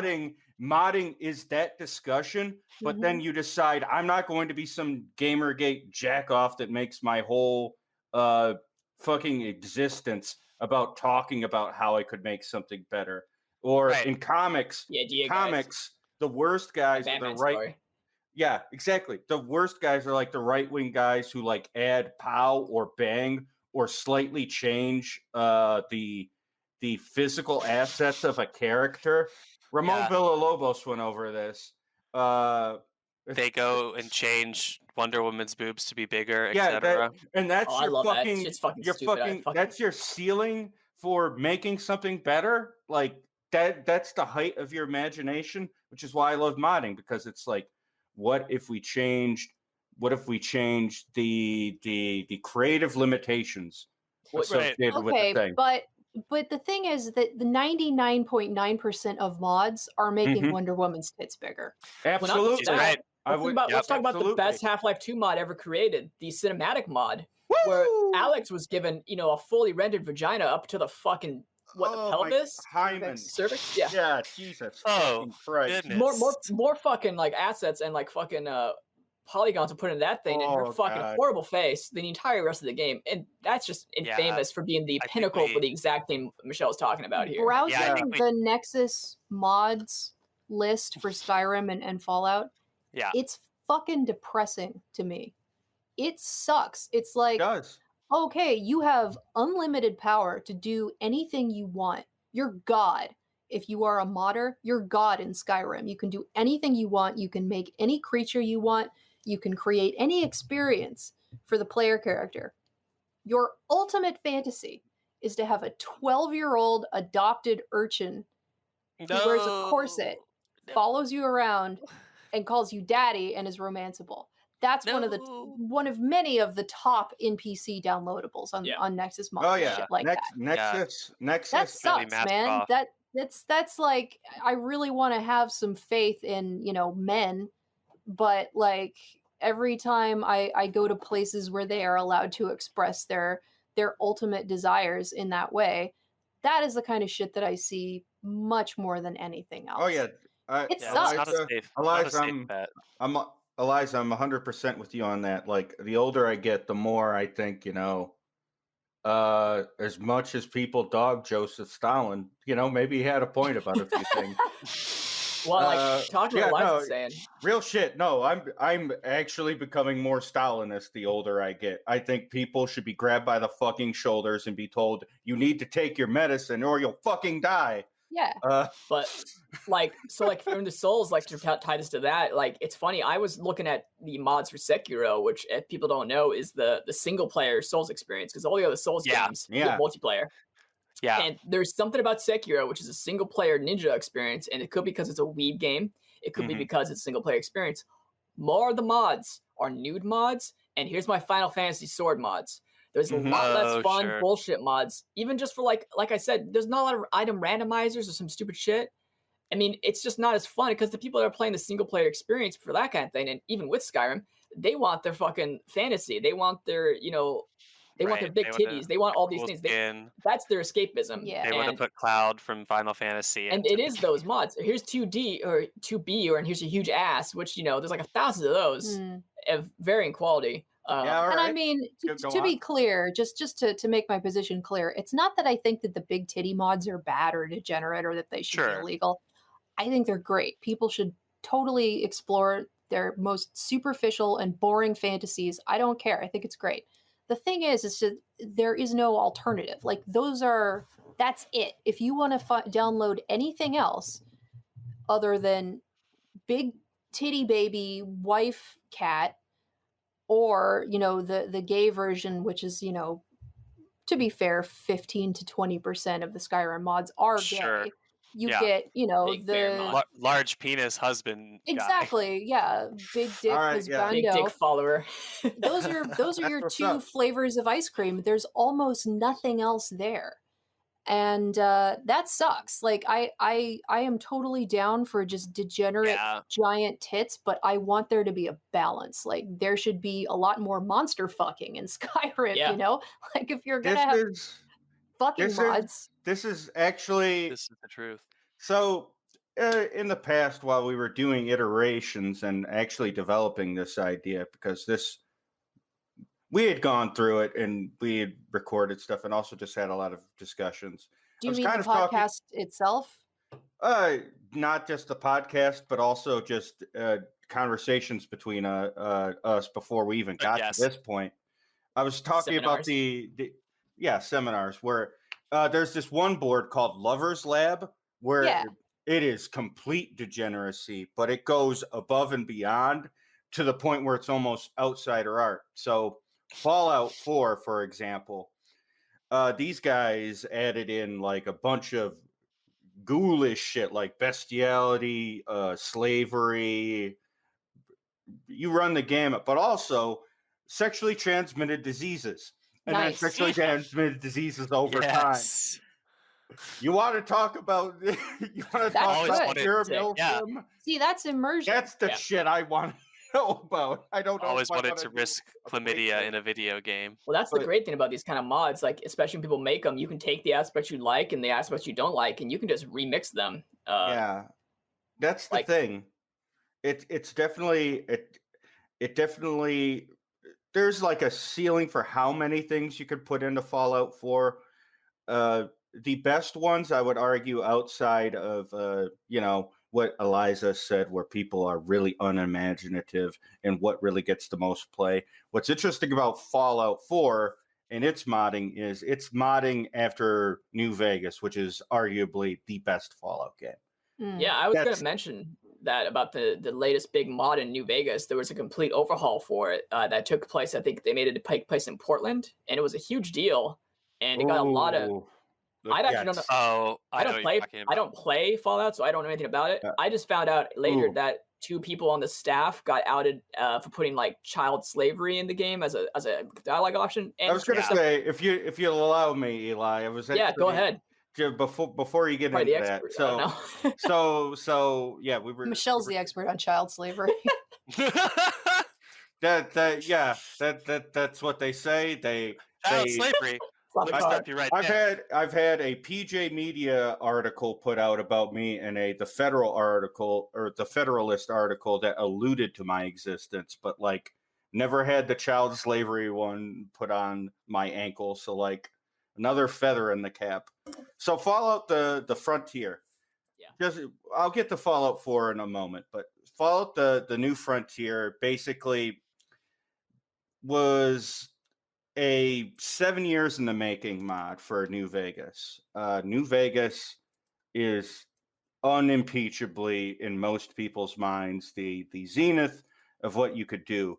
Obsidian is a studio that was made of ex devs from the original Fallout dev team, and instead of these people like retrofitting and moving on to the newer engine, they were like, fuck it. We're going to keep doing this in the New Vegas engine that was, iterative of the Fallout 3 engine. And we're going to try to get core concepts in. From what I've heard from people, it's sort of like a Call of Duty campaign with action RPG elements, but also you can fuck a Deathclaw and there's monster fucking in it. There's also weird slavery kink stuff. So good. And Well, the slavery stuff existed also in Fallout 3. That's not me being pedantic. That's sure. Right. there's There's weird footbed sexual in the power game, and you need that. dynamics. There's weird sexual power dynamics in any post-apocalyptic setting because Yeah. it's a cathartic setting for a lot of people and also sort of a way to do microcosm more effectively, air quotes. Microsexual yeah. transactions. Yeah. So the Frontier basically had an MLP Yeah. Lolicon Artist Association. Yeah, it was the fucking cutie Oh, Marcus yeah. Crusaders, I think. This All mod right. was only up for a few days, right? And then it got had Yeah. to get taken down. And I don't know. Then yeah. Fucking out. I don't understand though. Like, this is the thing about the mod. You guys are already part of the Fallout mod community, and you're surprised anyone on this fucking thing wouldn't be involved with something like this. Like, this is so peak of what we're talking about in mods. It's the. I mean, I don't give a shit. People make shitty shit all the time, but it's like I'm not surprised in the least. All right, my take is because we are doing a thing where this is not hot takes. Everyone will be hearing this on a delay. And the benefit of this is that shit has all been litigated 2 or 3 weeks ago. In terms of that, I had a job as an image content moderator in the past, which meant at some point or another, I had to put foot to ass and actually report people posting actual real ass child pornography. Yep. My brain, my brain is a little bit damaged permanently from the volume of that shit that I've had to see.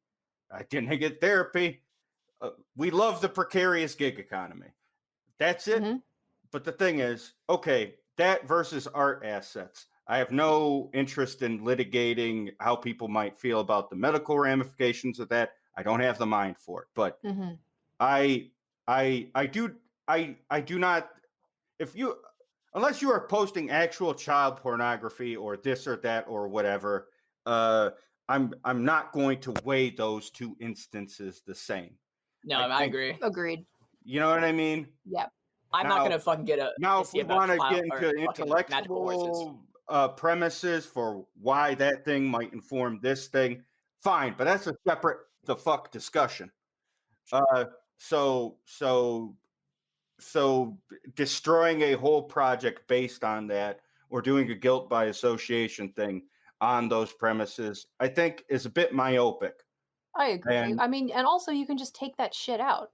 I think they are doing that ultimately. I think they what it was did. is the launch did. got delayed. Yeah, it will be out. It will be out. It's not They the did. whole thing isn't getting scrapped. And let's be real. If you also go on Nexus mods, how many let's retrofit Nazi shit mods are in there?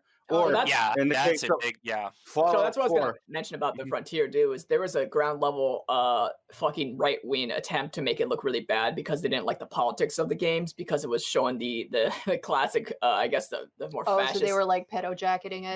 They were like, well, these guys are pedophiles, like Oh. as the right wings do. I saw it on TV happening. I saw it on poll. They were saying it's it. the Cernovich method. Yeah, and it was Yeah. clearly happening. And you know, the thing about it is these communities.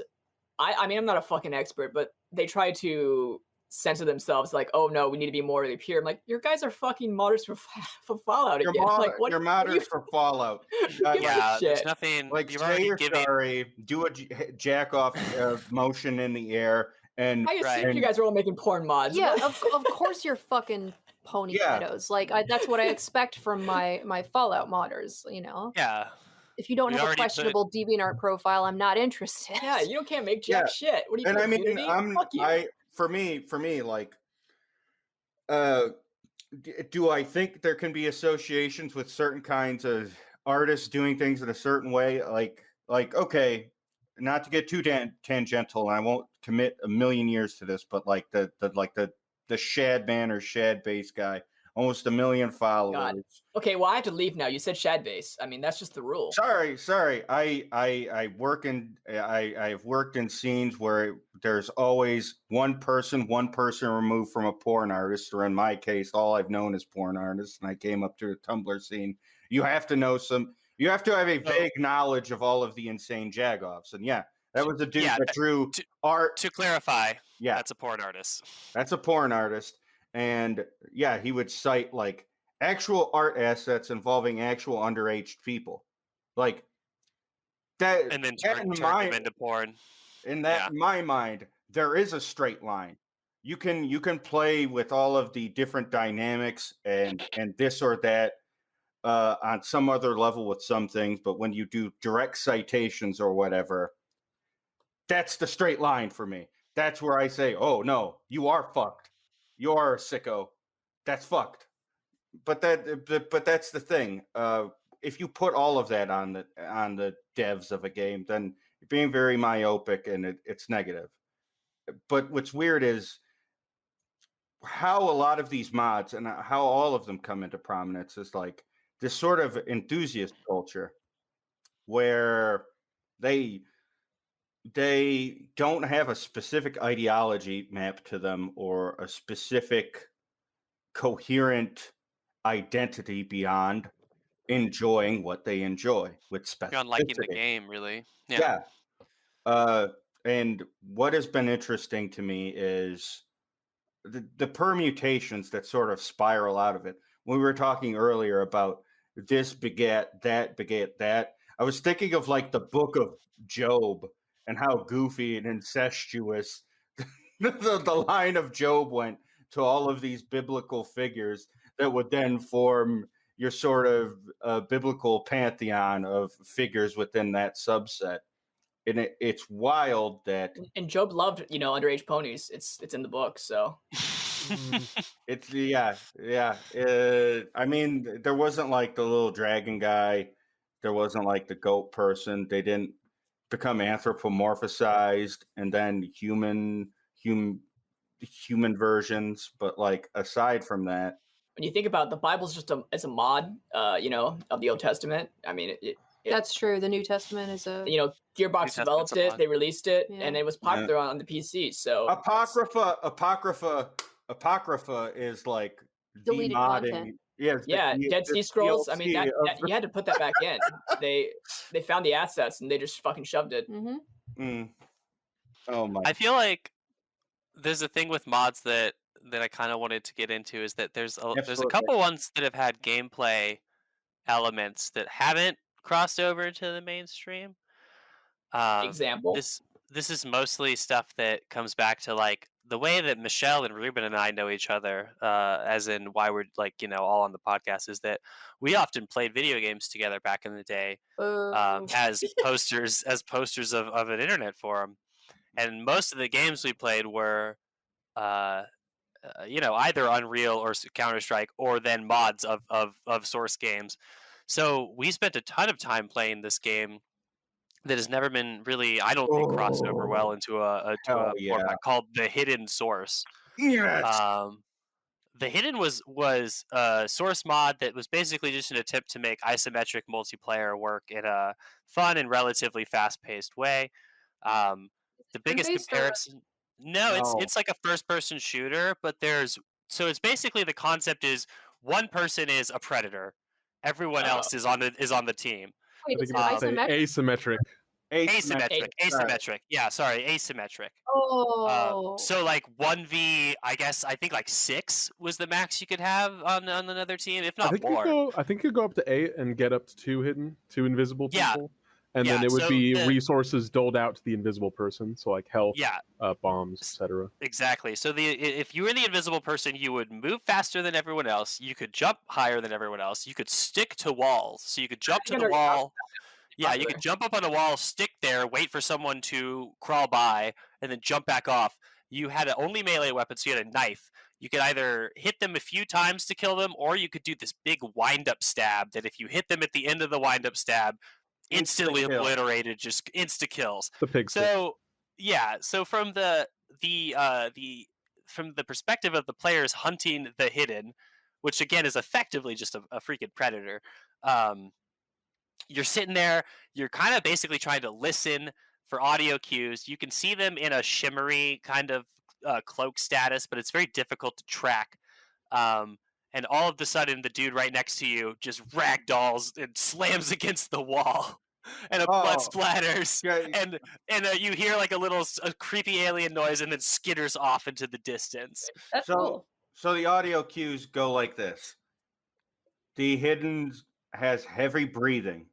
The Yeah. hidden can stay stuck on a wall, and it can sound, because it's 3D directional sound, it could sound like someone behind you if you're wearing headphones going, huh, huh, huh, which is fucking terrifying, let alone if you're in a Ventrilo server with your homies. Like Which hats half of mechanically is game- very nice. Yeah, a lot This of games game- sound like that. This game preceded the streamer era, but if it existed now, it would be all people There fucking was playing. a famous game. I think, I'm not agree. sure what the game is, but it was a very similar game type, probably based on it. That there was a pretty famous streamer that did it, and they had a guy that did a Morgan Freeman voice as he was the hidden. He's like, "I'm going to find you," and it was a pretty famous video for a bit on the whole joke streaming community. Yeah. So I think Yeah. So- has a And the great Well, thing that's is the thing is, the hidden could also do other things. The hidden Yeah. could fuck with people. The hidden could grab a body, Oh yeah. fucking make it flop around, or Yeah. nail it to a wall. so yeah, because it was a Source Engine Oh, game, just God. imagine the Half-Life, anything you could pick up at Half-Life, Physics you being could, very you good. could pick up as the hidden. Nice. Including the ragdoll bodies. So you could throw their teammates' bodies at them from far away and create this like very interesting, just horror movie-esque scenarios Knock in a shooter boxes game. over, Yeah. smash open windows, and walk very over the good. glass as the crunching happened. Yeah, And- Very good people that Oh. really played up the terror elements of like not just eradicating your team with surgical precision, but like someone died on your team and they're long playing this like a 10-minute match. We're 7 minutes in, and you're like at the bottom of a staircase and you're like, oh, is one of my teammates there? Because we kind of find out to find this guy, and you see a body dancing at the top of the stairs, and then they just throw the body down at you, hit Yeah, you in the face with your friend's you can gut. hold the teammate bodies up like a fucking puppet. So there was puppeteering that's been done, So go ahead, Ruben. and that was on the hidden. And Jake's talking about a game that I mean probably did develop into things like Left 4 Dead, which has asymmetric monsters with Also, sound it's- cues. Same era. Well, Quite Left 4 Dead, it's not quite much that. different. Much But different. like, Dead by Daylight though is the exact same kind of asymmetric monster Okay, gameplay. wait a yeah, minute. close to Yes the and no. Yes and no. We're all forgetting the Alien versus Predator versus Space Marines game, which predated all of this. Yeah. yes, It yeah, was- it Eliza was which is was right. okay. By Monolith. Yeah. Three-part asymmetric very cool. multiplayer. This was It had a Cap- lot going for it. You know, Yeah. in some respects it was very successful. It didn't have any, cool interactable physics in that way because that was kind of predated the ability Yeah. to do that. But I remember playing that with friends. I and remember wondering- wanting to play that. It was Um, very, very uh, fun, and I think it was kind of a little ahead of its time because it AV came out. For If you sure. wanted to play something like that, you had to go to a LAN party. you know? AVP2 was AVP2 was like the best synthesis of it, but it was all capped. with this, what was kind of fun about it was like the sort of creative limitation. So the hidden is actually very weak, but permanently invisible. Like there's no way to coax it out of it. Oh, Which- so he's not just cloaked; he's just No, invisible. there is. So there it has like he has like the high tier predator cloaking, so you can see it kind of wiggling a little bit when you stare at him. And then there's also a lot of maps also employ steam vents, so you think the shimmer of steam Oh, is that's make you right. fire shots. As well as blood splatter. When you have too many players, the balance mechanic shifted to we're out of lethal guns, and half your team has dart guns. And so now they have to dart the hidden, and when he is darted, the invisibility drops by like half. It's not any, it's just way more shimmery, I guess you would put it. It looks like kind of grainy when you see it. That is definitely a hard giveaway, and he becomes much louder. Like when he gets hit with the darts, it's kind of like, and he does like groaning noises.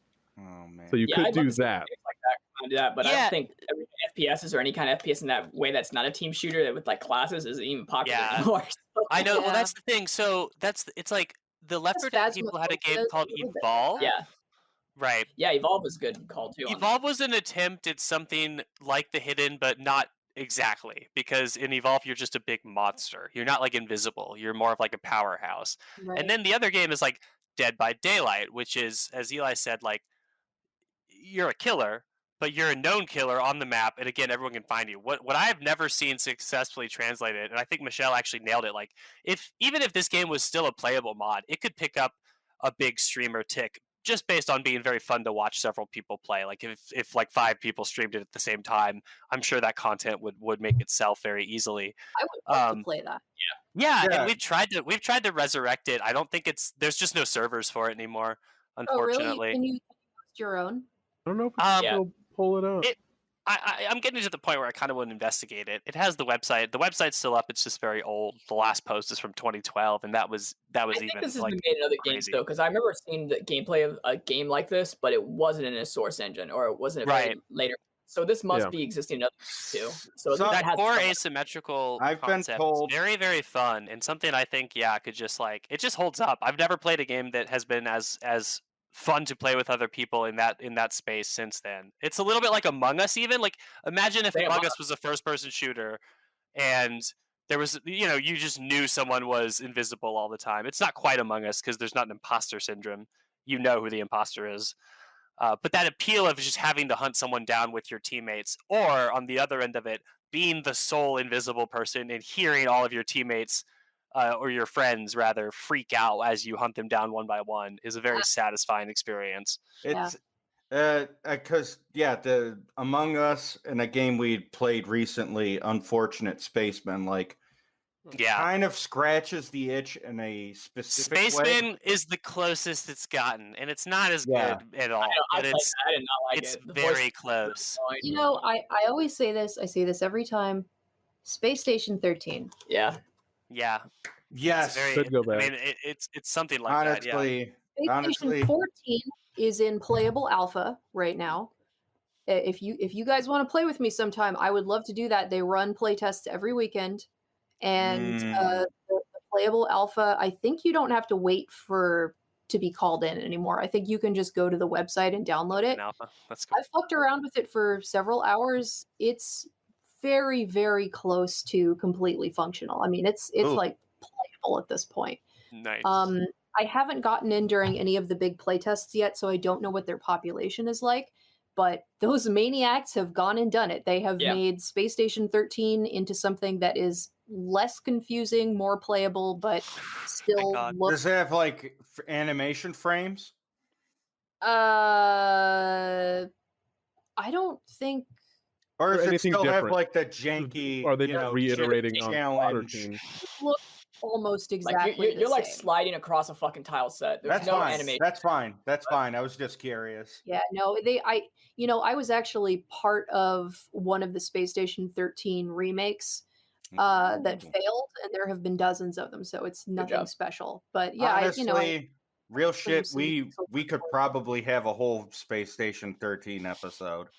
we It's- can and we should, and actually we should Woo! get someone on to talk about it because I'm not an expert. I'm just like an Oh, I was enthusiastic. never able to get into it. Yeah. But I know a few moderators, and definitely experienced people. So I think that they would I mean, be willing. Ruben, you and I played it. You yeah. played it, right? Like I didn't know. I wasn't good at any of the math, so I kept taking over jobs that were way too technically functional, like being the engineer. And I'd be like, I don't know how to start this fucking engine. I'd just start throwing plasma barrels. I Up. would do either security, or I would take a lower end job, and then I would ignore the job, and then Yes. my trolling was like very specific in that there was always an imposter style person, but it was never me. But I would make the situation worse by just being someone that had a psychotic break, causing problems on purpose. and I would just kill people with a red toolbox, and people kept going after me instead of the imposter. And like this would lead to 3 or 4 instances where people were able to plant the nuclear bomb and actually blow up the station. For anyone that might not have played Space Station 13 fucking over a decade ago at this point, just want to give a brief description of what Space Station 13 is. Don't do it. It's funny this way. You're right, Ruben. I'm sorry. I should have done that. Go ahead. So Space Station 13 would just be, it's a space station sim. You would run a space station. You have to run it from the engine room. They got to power the ship that provides oxygen. It gets into pretty good simulation elements. It was originally run off of an engine called Beyond. So think of like a basic multiplayer engine akin to like RPG Maker, but for online games that look kind of like shit. And it was originally intended for kids. And that was weird. That was a very weird. I did not know that. That's funny. Learn how to code. It's an 8-year-old. I mean, you saw the games like Naruto RPG or this. That would be on the side or in the tab. That's what I would play. I would be playing that instead of Space Station 13. Neopets RPG, Neopets MMO on Beyond. And then it had a trader mode that more or less was all you did in it. There was like an infection mode where people would get turned into monkeys, and then they would start ripping the rolls apart to kill everyone. If you get touched by a monkey, you're turned to a monkey. Awesome. But the core of it was one of you has to do an objective and then escape off the ship alive. Yeah, at the beginning of the round, I'm going to give people a little bit more context here. It is a you can get up to, something around 100 players per round. The game happens in rounds which have an indefinite runtime depending on how badly and how quickly the station is destroyed, which it always is in every round. So at the beginning of the round, you are assigned a role. You can be anything starting from just like a nameless civilian or an ensign all the way up to the captain of the space station. It's also a player character's role to be the ship's artificial intelligence, as well as the bartender, scientist, clown is an official security, chemists. And also the various Navy roles like quartermaster, head of personnel, all of that kind of stuff. So it's basically like role playing on board the Starship Enterprise and was intended to be played as such.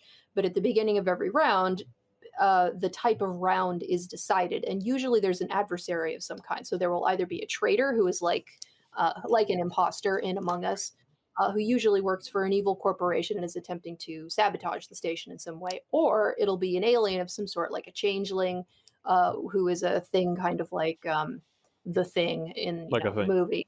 Right, yeah. Or there will be a space wizard, or there will be an asteroid storm, or I mean, there are endless permutations, and every server running different iterations of Space Station 13 make up their own game modes, and they have their own independent cultures depending on what server you're on. So there's Paradise Station, furries, which is mostly furries. There's something awful. There's the Something Awful Station, Goon Station. Right. Station. And there's one more that I can't remember the name of. There's a 4chan Goon Station knockoff. Oh, too. TG Station. So the new remake Space Station 14 is TG. TG based. Yeah, there are a lot of community-led remake. Yeah. Yeah.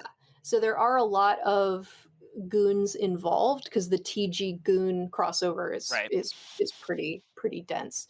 But I mean, the amazing thing about Space Station 13 is the same thing that is amazing about Dwarf Fortress, which is that you can do literally anything. There's just endless simulations of real life on board a space station, which is also what makes the game so incredibly difficult because it's extremely easy to, for example, trip over something in a hallway and slide out of an A airlock. banana peel. A Yeah. banana fucking peel. A can freshly ruin mopped you. floor. Exactly. For example, if you are assigned as the janitor, if you for some reason got it into your head to do such a thing, you could go down to the science lab, get a sample of space lube, dump it into your mop bucket, and then mop all of the hallways leading to the airlock with space lube, which ejects everyone on board once they touch the tiles. So it's almost impossible to play on Beyond because Beyond has absolutely no resource management. And even though it's like a top down, completely unanimated, just pixel game, it will bring gigantic machines to their knees with processes because it's just totally it's so badly coded. So Space Station 14, they've been trying to remake Space Station 13 for like 15 years or something, probably since Space Station 13 came out. Like we were talking about, one It's game. a number. Yeah. It's actually a very technically impressive game. It takes into account oxygen levels, and it also weighs out like the destruction of certain textures and like objects and stuff. I'll give you an example, just as a thing you can actually do. I experimented one time outside of just straight up hitting the glass with the toolbox. I started hitting the ground under me, going through the panels like an old timey mining prospector, and basically wanted to figure out a way to kill someone that I suspected was the imposter or whatever. And so he was coming through this area I was at, and I wanted it to be timing based. So I was basically drilling through the ground and started an oxygen leak within the room we were in. So this toggled the doors on either side to fucking lock down, and I'm sitting there in my spacesuit, and he, like, 3 people came in with him, so 4 people had to die. Choking. To get the job done. Choking. And like these people Thank you have for your like their service. own individual oxygen intake levels, and like depending on what sort of server you have, like possibly they could be revived, but for the most part it's like a pretty one-to-one thing. I think it even went down to the pints of blood in the body. Yeah. I mean, you guys should save these stories though for your own podcast for Space Station 13 though, because Yeah. there's so many good ones. I mean, Oh, it is God. pretty crazy. Like it does sound like, just as someone who never got into actually playing it because of the aforementioned No. just like So, nuts bad Here's UI one and Space like, other Station stuff. 13 story everyone has. I want to hear it. Yeah. The chaplain is giving a sermon to everyone about the evils of the person they perceive to be the imposter. They load someone into a coffin or a locker that they use in the place of the coffin and launch them out of the burial at sea portion of Space Station 13.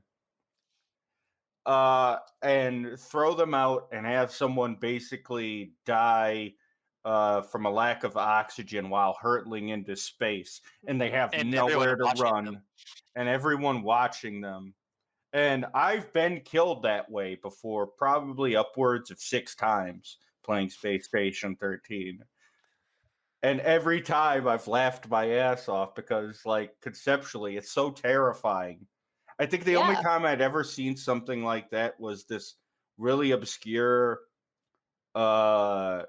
like post 2006 movie called like Pandorum, where they have this scene where a guy gets launched out of the fucking escape pod thing, but instead it's like for a burial at sea but in space, and he's like pounding on the windows and he can see out the window that he's just going to choke to death in space eventually at some point or another, and literally can't do anything about it. And that's the Space Station 13 experience, like in microcosm. Actually, that's a Ray Bradbury story, isn't it? think so. about probably. there's an accident, and then the it's just a short story about the two astronauts drifting farther apart and sort of saying their goodbyes. It's terrifying. That is is my one of the big phobia. scariest things that could ever happen in space. Big And one of agree. the Huge yeah, agree. one of the I only don't good like parts playing. of gravity, actually. I don't like playing 3D immersive space games for that reason. I love it for that reason. That space Uh, FPS where they're doing Call of Duty in space, sign me the no, fuck thank you. up. No, thank you. I have a Nuh-uh. question The for moment I everybody die mod. in that video game, I'm turning it off. I had a question involving mods I want to ask because we talked about a lot of first-person shooter mods that have Cat. Here's a root. Where? Been, there's a Where? cat on the. Oh, it's Rue? Rue. I can see the Yeah. cat. Hi. Oh, look at the little feet. Hello. Oh, Hello, baby. she's got big eyes. She's got We big talked eyes. about first-person shooter mods that have been influential in the genre and have changed how people play games. We talked about mods for RTSs like Dota and such that have changed that. Can you think of any RPG mods that have turned into new games? Because there's a lot of RPG mods, but I can't think of any Ooh. games. Well, Easy, like- easy. There was a Civilization mod for Civ. You know the Civ where Leonard Nimoy used to narrate it. No, but Oh. go on.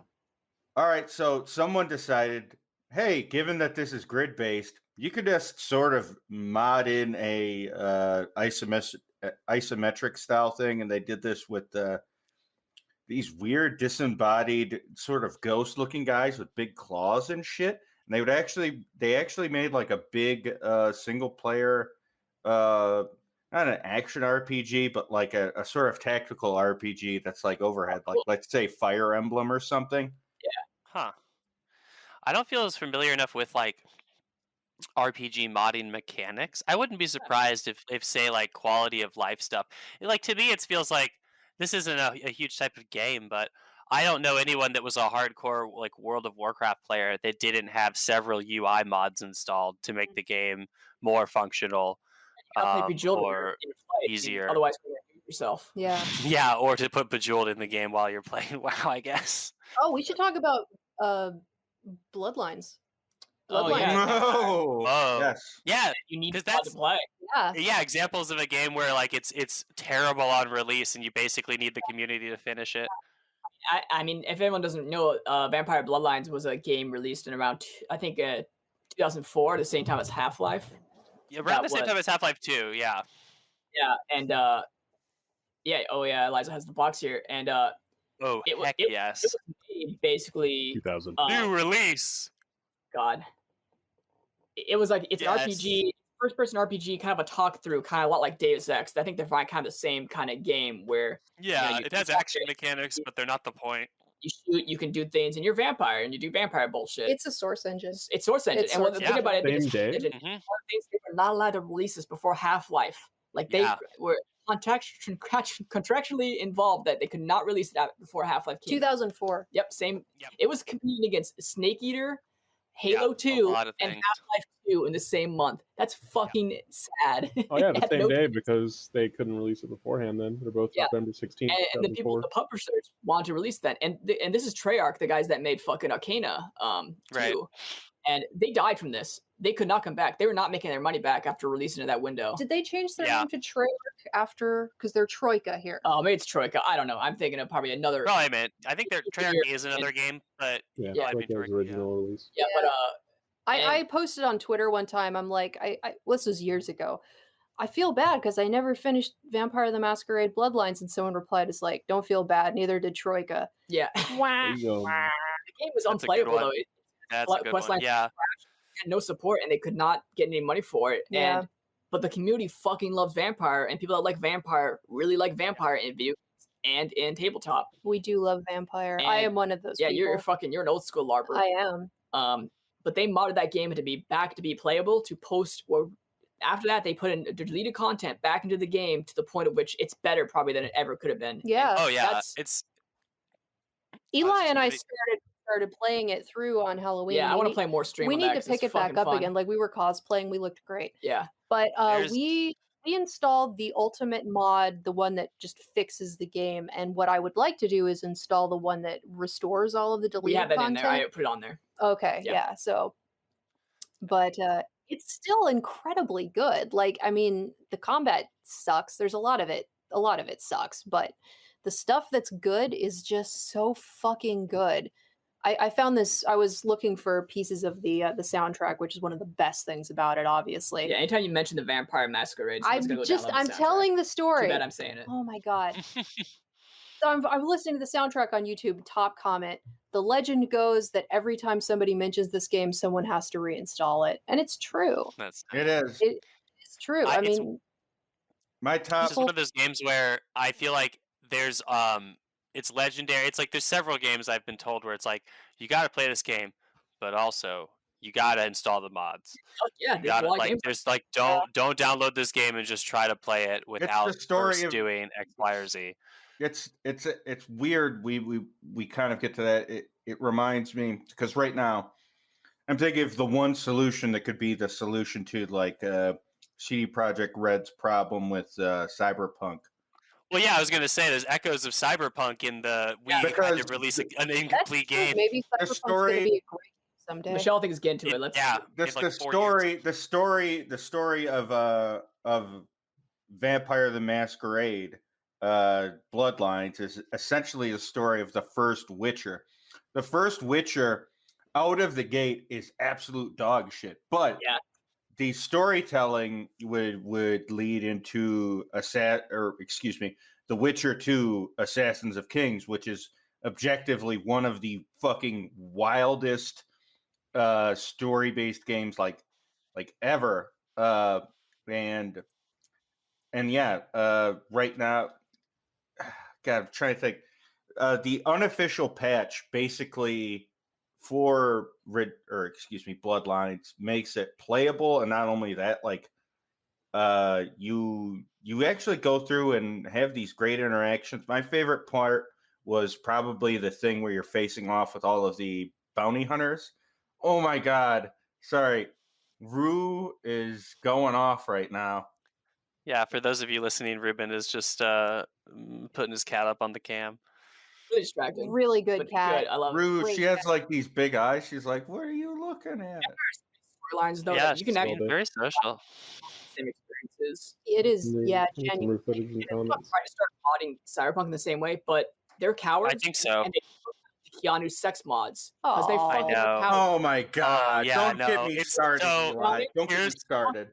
The two headlines were mod tools finally released for Cyberpunk 2077. 45 minutes later, Keanu Reeves sex mods banned from Cyberpunk 2077. You wanna know what's fucked up? I've been told that you can fuck someone in first person Keanu Reeves. Keanu Reeves. Yes, Yeah. yes, double as a standard. plot point.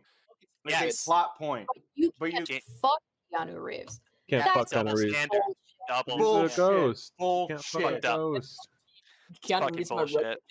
I only have two Yeah. options. I can't have a robot one. It's I could Dude. just, no. I'm just gonna It's stop now. obscene. It's obscene. Yeah, don't get too mad. It's vapor genitals is what it is. Like they promised us, customizable genitals and 2 dicks. Yeah. Oh yeah, Yeah. no. The Fine. first Dick and a slider. that next patch better add at least 4 more genital options. I mean, As- Please. As games have advanced, though, it's getting more complicated to even get into them, and like especially now, like No, it's not the that's same as true. Like you don't have AAA games that get crazy mods or anything like that much The these only days, which is people- unfortunate. the only there people might that They just might not know about it. the only Yeah, people that's that true. that court it, the only people that court it is Bethesda and maybe Microsoft. Yeah, that's a big Microsoft example. specifically. Microsoft now owns Bethesda and has owned Minecraft and has been standoffish with modders because they realize that talent pipeline. Yeah. Everyone else, right? Yeah. I think if I wanted to talk about the start of the beginning of the end for the mainstreaming of total conversions, it happened with EA, specifically DICE and the latter iteration Oh, Battlefield series. Oh, yeah. Unreal does lean into that shit, but in an official capacity and for the larger stuff like the Epic Game Store and stuff, no modding on that. Well, they Uh, have actually a mod tools for a few games. Like MechWarrior 5 actually released mod tools in it, and I was messing with that last night. And it's fucking hard to get into. Like Unreal is definitely accessible for people, but not for the average person the way that mods used to be. Can Well, yeah. can you fuck the robots? MechWarrior, your dick's too small. What the fuck? Too big. Just giant. I was boba gonna pussy. say, yeah. I'll stop you. Are there pilots, and are there like individualized art assets for the pilots? For MechWarrior 5, I don't know. I think so. I actually don't own the game. I was just fucking with it because there was a sound asset in it that I wanted to get because someone had released a sound mod pack that apparently was a. I've been getting into BattleTech lately because I'm playing a lot of MechWarrior Online, which is different than MechWarrior 5. And that got me into BattleTech because I'm a giant nerd and I like giant robots. So I started watching the BattleTech cartoons the G.I. Joe's cartoon they released in the 90s with bad CGI graphics. And that cartoon sucks ass, but I've been watching it and it's great. And the theme song rocks. I found out It's okay. someone released a mod pack of it where they put in a remix of the theme song. So I'm like, well, I want to listen to that. Let me download this sound pack for this game I don't own. Okay, how do I unpack the .pack file? Okay, one sec. I got a list here of all the little file types I had to look up. Go for it. Yeah. How do I get into a .pack file? Okay, I got that exported. Okay, it has a bunch of BNKs. How do I get those open? Okay, download 2 more programs. Done. Okay, it has WEMs. WEMs. Okay, what are WEMs? Oh, yeah, they're raw music files. Okay, I'll download Audacity. Okay, I have 1,000 audio files now to listen to. Okay, I found the audio file. It's a guitar remix of the battle theme that was already on YouTube. Cool, great. Spend my time well. It's always on YouTube. Yeah, I mean, I should have known that. You're talking about BattleTech, like the strategy, action, RTS, whatever. Well, it's like BattleTech and MechWarrior are the same thing. BattleTech though is the tabletop version, and MechWarrior is the. I'll give you some upsetting lore. I got removed from BattleTech. I was the protagonist of BattleTech. Sick. Oh, Good that's job. right. One of the main devs The was most a buddy recent of mine. release, right? You should clarify the most recent release, BattleTech, the video game. BattleTech, right? The 3D rendered RPG / RTS ish thing, grid based thing. Yeah. Yeah, I was Michelle Perez Behemoth. I was the starting character. I knew you were in it. I didn't realize you were the starting character. You can look at a waypoint thing where Austin Walker goes through it.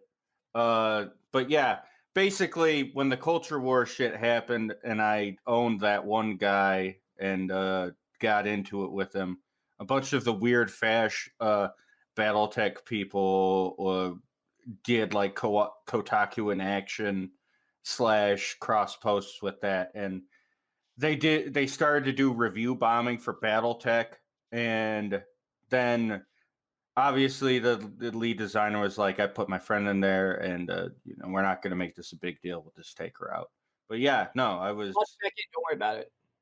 I have no hard feelings. If it comes to a bunch of independent video game makers like making $1 versus me being a character, like sure, make your money, man. No, that's my point. Fucking mod me back in at least, but like, that's what we really need to do. Mod me back in. There you go. That's how the robots. Behemoth is no longer Michelle Perez. She is now Miranda Aguilera. Yeah. Anyhow, point was that like trying to get into even Unreal games nowadays, I have a much easier time doing Dark Souls or old Halo mods. They're a lot easier to get into and mess with. Dark Souls is extremely easy to mod. I don't know anything about any mods, but people have made so many good tools from it because that community is great that I have made my own sound mods for 3 games. And I have added the cool S and a bunch of Mr. Ice tattoos. Mr. Cool Ice. Cool Ice on your head, and you get the old like meme Yara Naikov, the guy having that sexy face. But they do that in the fucking Dark Souls Solaire thing. I put all those into the game. People love them. I changed the insane saying from software. It says Mom Software when you play the game. Mom Software. You have like when says to die like a bitch. I mean, I put all these mods on. Every time someone dies in Dark Souls 1, it gives me a Wilhelm scream, and it pays the pew whenever it shoots an arrow. I have put these mods all the way through, and these are easy as hell. And I made all these. And you go L Triple on Nexus mods. You can go find them and download them. Oh, nice! So you actually do put them out too. But they're not just Absolutely. We'll put that in the comments description. I changed every single area in Dark Souls 1 to be a Simpsons reference. Every single area. Hold on. But just to put you to the test, like any monorail shit. I can't remember if I put a monorail on there. I think I Pretty have a few. mainstream. Give me an area, and I probably could name off one of the jokes I put on there. But Like, where's the Quickie Mart in Dark Souls? Quickie Mart? Oh shit. I don't know. Oh, it's all just like you don't ruin friends with salad when you go to the forest. And it's when you go to Alon Londo, it says after night all the weirdos turn crazy and shit like that. And you go to the painted world, it says I'm Mr. Plow, that's my name again, Mr. Plow, and shit like that. All right. I just did that for every single area because it was funny to me, and I was drunk because most of the times when I'm streaming Dark Souls, I'm also drunk. Honestly, that's the way to do it. I think my first encounter with Dark Souls was just playing it at a barcade where they were like, okay, $5 cover. You can just sit down at these nice little faux leather couches. You could play like unlimited play at the arcade cabs, or we give you a menu of X amount of console games to play. And one of them was Dark Souls, and it was like, It's a okay, great I'm gonna get slamming beers and slamming monsters. That's going to be. I've seen those source filmmakers too. I mean, people love them. Dark Souls. I just saw one the other day. They're mainly in Blender now. If you're real heads know. Only real ones know. Yeah, when the Pornhub recommends pop up with the Blender. Yeah, Japanese studios, since they're not really good at PC releases, they don't hide stuff as well. It's mostly just zip files or the video game equivalent. So you can mod that shit really easy. Just change textures, copy and paste stuff. Go to the mansion, just pictures of George Costanza everywhere. It's great. You drink your Sunny D. When you get to the games that have the Unreal assets and they're like a little more concerned about that kind of shit, they make it a lot harder to get them. And I mean, some people are good at doing mods for them, but you can't do it like you could back and just make a map for a WAD or something like that. That's what I did when we got. I mean, I said my dad got Wolfenstein when I was a kid. He then got Doom. And Doom came out like the next year or a couple of years later, and we played that together. And then we got into the game files and we started pulling everything apart. Yeah. And that was like the first kind of hacking that I did, was pulling out the Doom waves and like replacing them with Looney Tunes sounds and stuff like that. Dad went one step further. He took the panoramic skyline of Mars, which is just a flat background, the way that first-person shooters used to have, just flat sprite backgrounds for skies and stuff. And he repainted it digitally using some of the very earliest tablets. He got me a tablet when I was like 14. Painted it to look like the skyline of Vietnam because he's a 2-tour Vietnam veteran. And one of the ways that he has been therapizing himself over the years due to his combat fatigue is playing first-person shooters.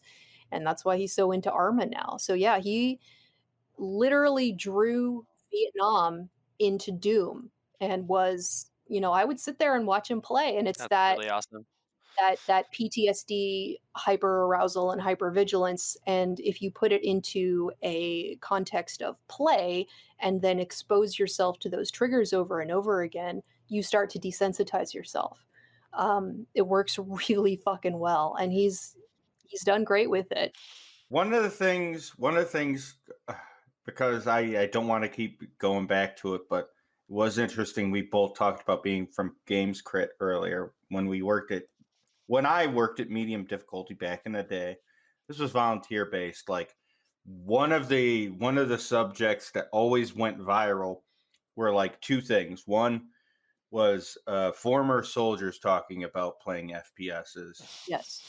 Because there's always been like Jack Thompson onwards talking about like inducing some sort of response via video games. Right. Obviously, that's a shaky sense and then footing underneath. But video games is a dissociative device. Yes. Absolutely. Recreating past traumas or contextualizing them. Oh boy, most of the trans writers I knew coming up, if whenever they were talking about being pre-transition, they would talk about playing as the opposite gender in a role-playing game of some sort. I just like looking at a girl's ass all day. I mean, it's not gay if I do that. Chun-Li in Fortnite, Eli. My Well, no, kill it's count in $3. Fortnite has become dog shit every time I How play did as Fortnite Chun-Li. turn the look that she should have had in the last 2 games? They've managed to do a better job. I have 2 things to say. Number 1, the army literally uses FPSs to train people, so They I hired think Pandemic. Yeah. They hired this point- Pandemic we are- Games. at this point we are past Yeah. the video games yeah. can train you to shoot in real life. Actually, Jack Thompson came after me when I was writing for Kotaku. That was fun. Ooh. Dennis McCauley of GamePolitics.com. I didn't- He hired me to. He didn't hire me. He had me as one of the mods because I was always one of the people dunking on Jack in his Blogspot comments, because I was just like I don't know how video games lead you to the posts that you make saying that we should like fire a bunch of rockets at Palestinians. Like, Yeah. I don't know how that association starts. And Dennis was like, I don't know if he's still at it. I think Game Politics is owned by the ESA now, and I don't know if it still exists. Thompson got he got debarred. He's not allowed to. He got do a lot. debarred. Yeah, Yeah, no. he's fucking gone. I think like it's Discord. Whatever the word is. Yeah. He's done Yeah. doing it anymore. I'm not a Because- lawyer law person. I am.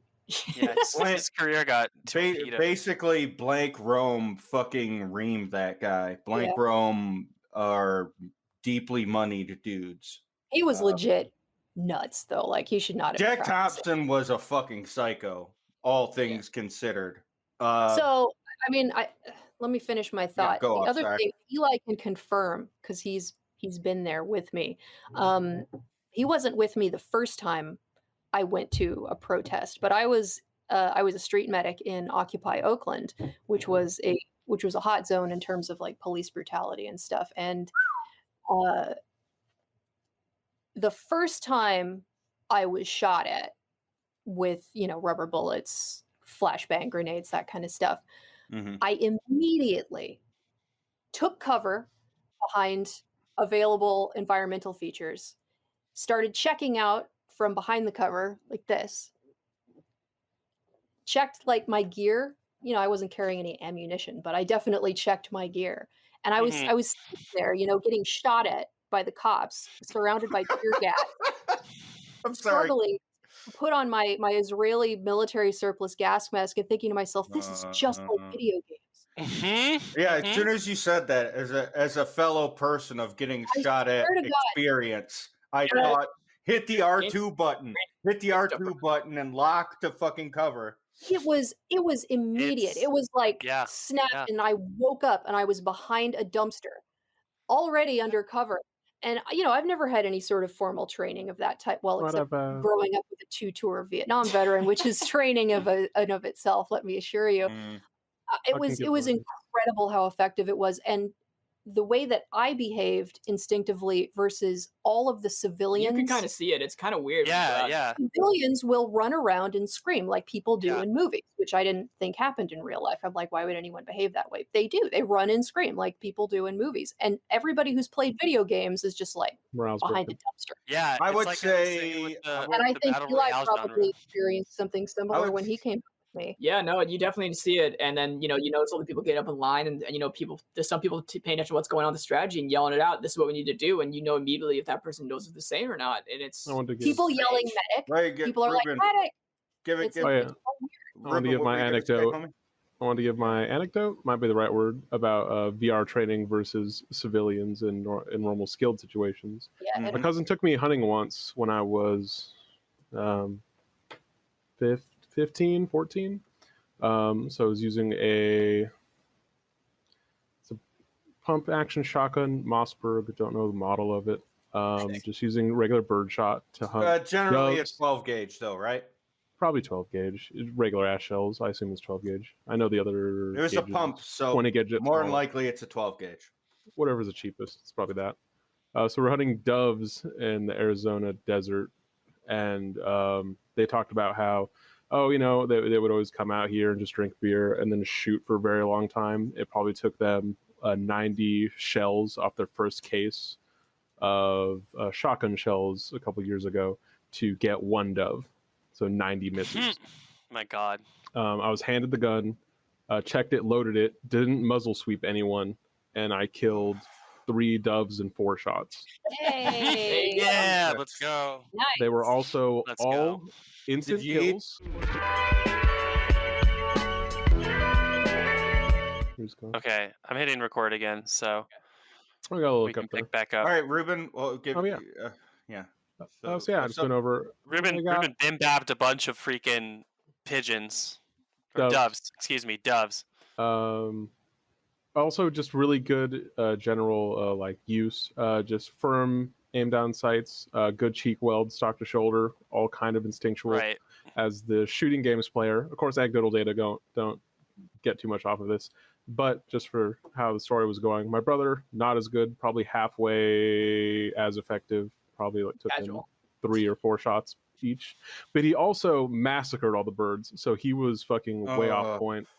All of my kills, the first one even was a single shot, and it was a single BB that made contact directly on the bird's spine.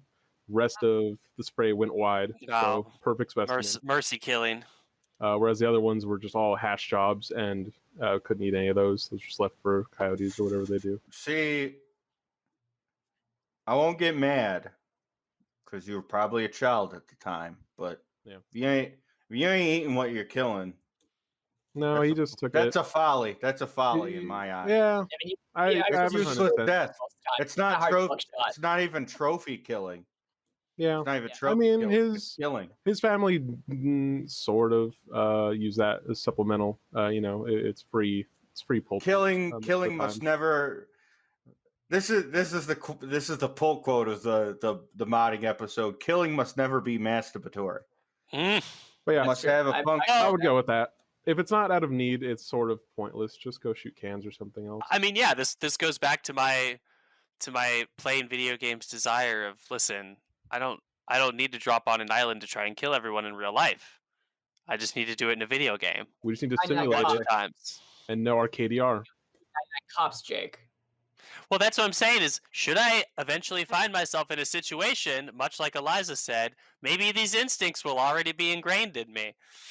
I can say playing PUBG post going out and the protests, it hits a little bit different. I definitely had a bit of shock. I mean, a bit of that kind of the flashbangs and stuff get to you. You have nightmares about that kind of stuff. I wouldn't say it's full getting PTSD. shot at. Maybe it is, but I don't know what to call it. But playing that game afterwards, you definitely feel very different. And I've gotten into hobbies about that too. And what I really noticed though is that the SKS in that game is bubbled the fuck up and looks like shit. SKSs in games, just as an aside, always look like dog shit. I know, I'm back here now. And they're so accurate and they're so easy to use that they always fuck with it for balancing. But like the SKS is like butter. It's so good. Yeah. And they fucking in the new COD 2, they do the same thing. Like they have an upgrade pack for the SKS, and it's all like fucking plastic bubba. And I just think of what's the name of that fucking poster, Eliza, from 4chan? Ivan. He posted about the AK. Yeah, what do you do? Don't need. Rifle was fine before you fuck it. And that's what SKSs are. Oh, the guy who made about all the modern warfare AK. Yeah. No, you don't need. Fuck up rifle. Don't fuck up rifle. It's good as is. If it's like PUBG, because like you start feeling it, you feel the that kind of thing, and you kind of it triggers your little brain for that flashbangs and all the explosions and stuff. Well, yeah, and also like to a degree, like the battle royale game style. The whole point is to be the last alive, and in a situation in real life. Yeah, exactly. So it's like, in what other situations are you braced with your mortality, right? It's situations like that in a protest or facing police violence, or it's someone going, hey, I'm volunteering to do this to myself in a video game. I'm going to say that this is going to be the fun rules I play by. I want to be last alive and try to kill everyone else. Jake, you should just try full service sex work because, buddy, that's a bad. Oh, no. Instead of joining the army. Instead of battle royale. Braver than the troops. Ultimate battle royale. The true braver war, than the troops for sure. The true war of the mind. Wars at home. Hey. hey man, what the fuck is this badge about? Oh no. There are Yeah. general like mods that make games easier, and then there's mods that make the games harder. And like those are the two main groups I think of people that want to mod games. Do you want That's a good point. cinematic walkthrough so you can experience it, or do you want to make this fucking difficult and bad for yourself and be angry at the universe? It's like those are Yeah. the two main people that want to mod games. No, that's not true. Because I want a game to be harder and more realistic, but I don't want it to be harder just for the sake of being harder. Well, that's what I'm saying. Why I don't play games like why don't I just get a bunch of DK drums and play Dark Souls? Because that's not difficult for me. I want to actually experience the gameplay, but I want to be at a level like I want to have a higher ceiling for what it takes to do it. Yeah. I mean, there's a way to sort of articulate that stuff IRL. I just want to give Duffman from The Simpsons a double lightsaber Yeah, I know that's and good. make him Jedi flip. God. Serious Yeah, fan. no. There's a guy who Yeah. just imports CJ from San Andreas into every game possible. He has done it for Devil May Cry. He's done it That's for a all the beautiful modding system. It's amazing. Absolutely. He also is the guy that introduced the new mod where in Dark Souls, someone had started doing map importing. You can actually put new maps in Dark Souls now instead of playing the map. Oh, I saw this Blood Gulch in Dark Souls. Yeah, so that last year, Dropbox, his name is on the internet, he imported a Half-Life original map to show it was possible. And then Inferno Plus, a modder who does a bunch of Halo stuff on video games, put Blood Gulch, they put Chill Out, he put Wizard, and he put like I think and a few others into Dark Souls. So you can just play Blood Gulch Dark Souls, and he did a full-on mod. Dark Souls. And vice versa, Eli. There are people in the Halo scene. Oh, dude, you don't need to tell me. I've been playing CE since fucking like Thanksgiving, where fucking Janet Jackson got her tit out. I didn't notice because I was playing Halo CE. They are putting Dark Souls mechanics into Halo modding, and like that's the shit I want to see. I want to see people getting the sword clashes and beyond that actual sword mechanics into Halo, where it's ostensibly just Dark Souls. Like, well, someone did a first-person mod for Dark Souls 3, and you can play in first person. And someone also did a third-person mod, and you can have the camera above you. I did that. I put the camera above me. I turned like Diablo. Vision about it, and what I called it is I'm just playing better Diablo because there's no way Diablo is better than what I'm playing with the top down. Yeah, vehicles. I want a car. Dark Souls. Someone has done that. Yeah. I don't think you could hit anything, but you could drive around bosses with the initial D car. Ghost Ride the Whip and you Dark gotta Souls. run the 90s, baby. It's gotta be running in the 90s. It's becoming instead of. Oh, sorry, Ruben. What were you saying? No.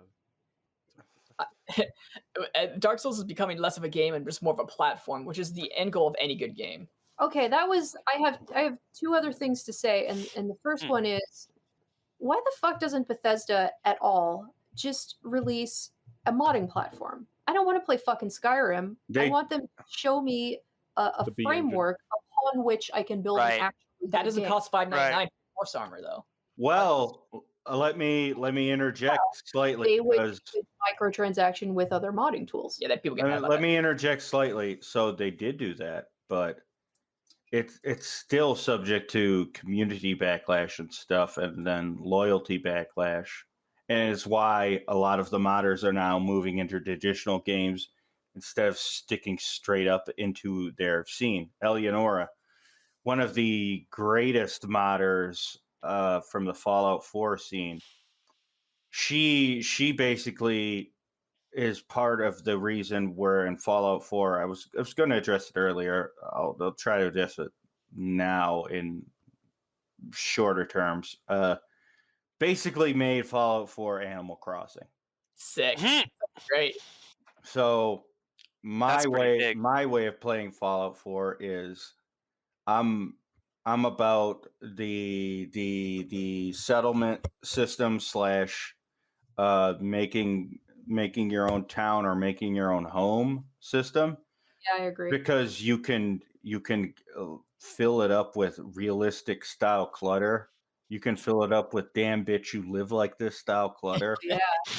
Books, cigarettes, bottles, and they don't take up the same asset space that the assets take up in Fallout 4. And she's now working on a traditional style game. But but the whole thing was her come up was making some of the best home mods for Fallout 4, which was like these very realistic / not realistic home mods where you would have all of these little terminals, computers, or whatever that worked within the framework of Fallout 4, but essentially made it feel like a lived-in space. So you would spend like upwards of X amount of hours just in the home utilizing these new tools you have within the framework of the game and all of the ancillary things like making your own potions, buffs, weapon making, etc. that you could do in Fallout 4, but in a space that was much different than the out of the box features, and you would just make it in your very singular home space. And those were the people that got added to Fallout's Creation Club thing. So this was a monetized version of this where it would get backlash. Right, the Creation Club. The Creation Club was the codification of modder to money making thing, where it was different than, say, your battle pass or this or that. You would buy X amount of Creation Club bucks. You'd buy these skin packs or etc. or Eleonora style settlements or homes. Michelle, And what's up, dog? did they ever mod in a better game into Fallout 4? Ooh. I mean, the Lucky Nexus mods did. Better. So Nexus didn't just have the biggest titty mods or whatever, and CBBE, etc. did factor into that. And every time Creation Club had a new iteration or whatever,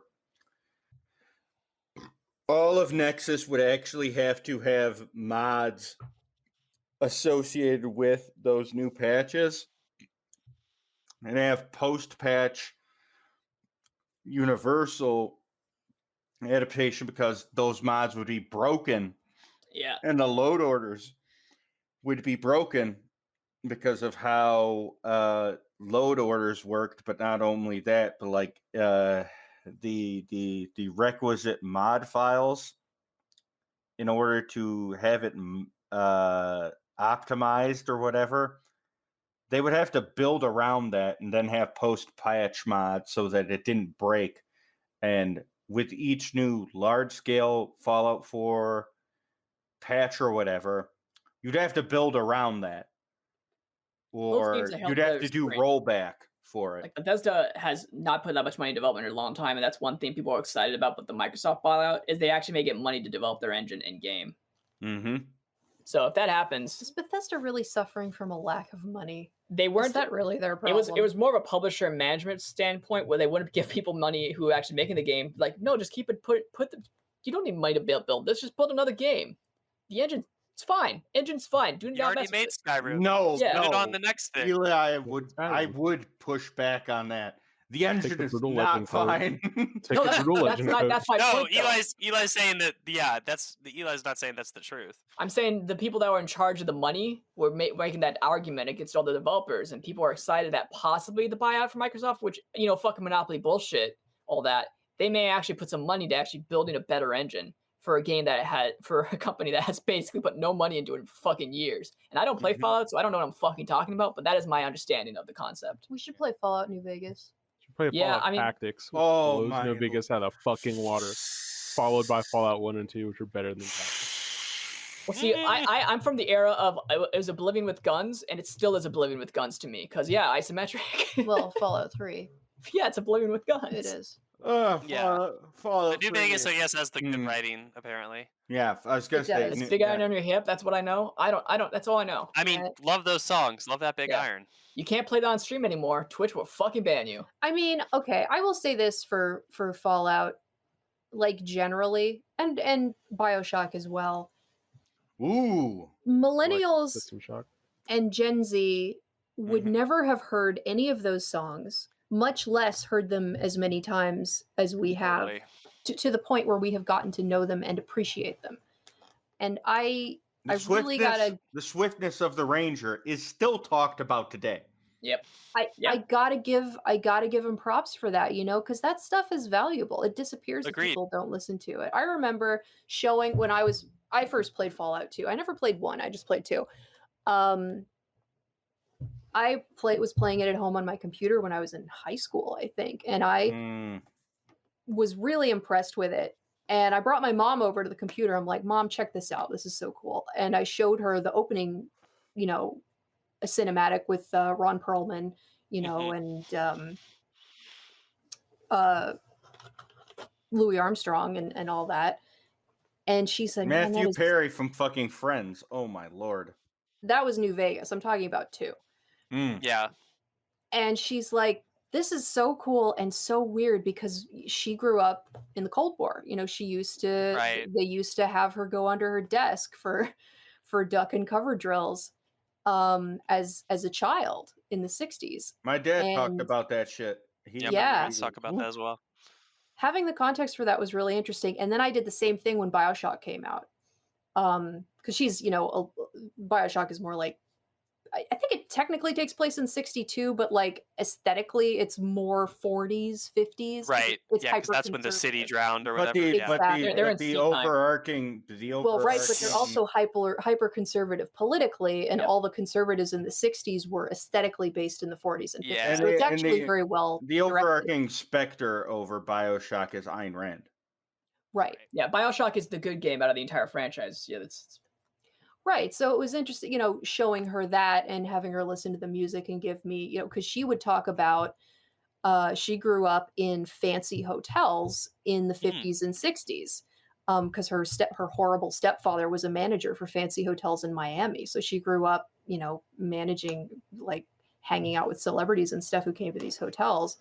And my parents both remember that sort of, New Year's Eve 1962 or whatever, the big band stuff and the sort of lingering Art Deco kind of thing. And I wish more people would show their parents this stuff. I mean, my parents are older than most people's at this point, but I like exposing people who actually lived through it to iterations of the aesthetic Yeah. later on. Recontextualization. And a Totally. lot of people don't even realize this. Again, as a tangent, like this Art Deco, for example, just as a movement, aesthetic doesn't just hew towards, let's say, your intellectuals or whatever. Like my brother Larry, whose father's name is Larry. We have a shit ton of Larrys in our family. good old But- Larry. Larry but yeah. Jr. Yeah, Larry Jr., my older brother. I have a youngest brother, Dave. I have an older brother, Larry.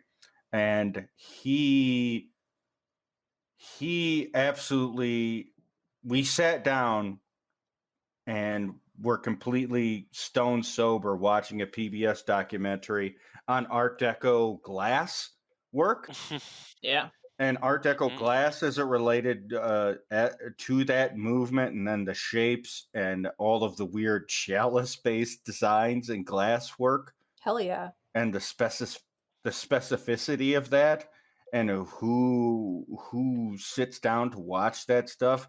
It's not just going to be your pretentious people. It's just going to be people that observe that stuff and are the same people, the same working class / below the poverty line people that are always constantly engaged with like tacky looking glasswork and stuff sold and bought on eBay, that are the big time consumers of that shit.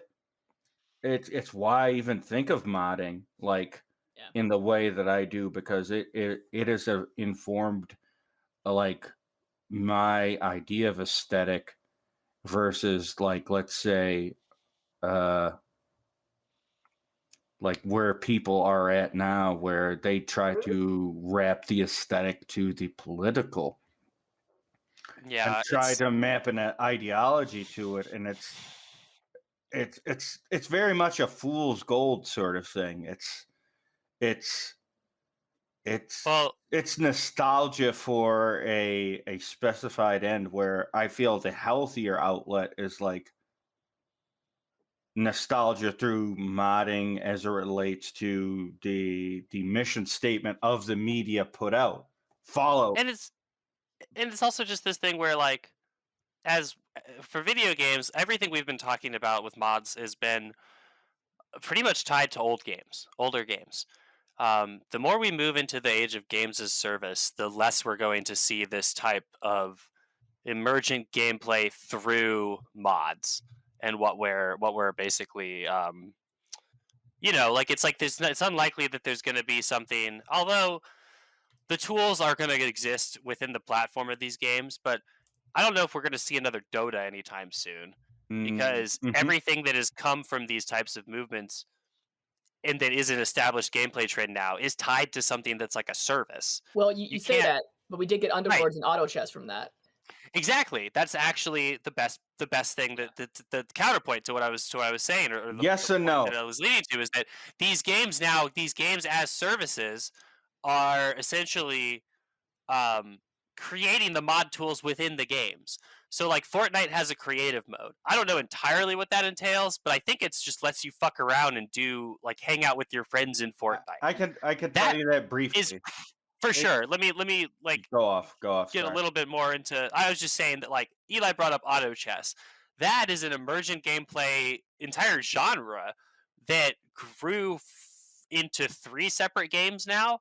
That started as a Dota 2 mod, and like you had to download Dota 2 the game, and then go in to the game's tools that say like, "Hey, here's our little mod section of the game," and then get auto chess. That was so successful that Valve brought the people who made it into their offices to try and make the game official. The other people said, "Now we're going to make our own version." Riot, the people who make League of Legends, made their own version, and now it's like a whole genre called auto battlers. That's the last emergent gameplay trend I could think of.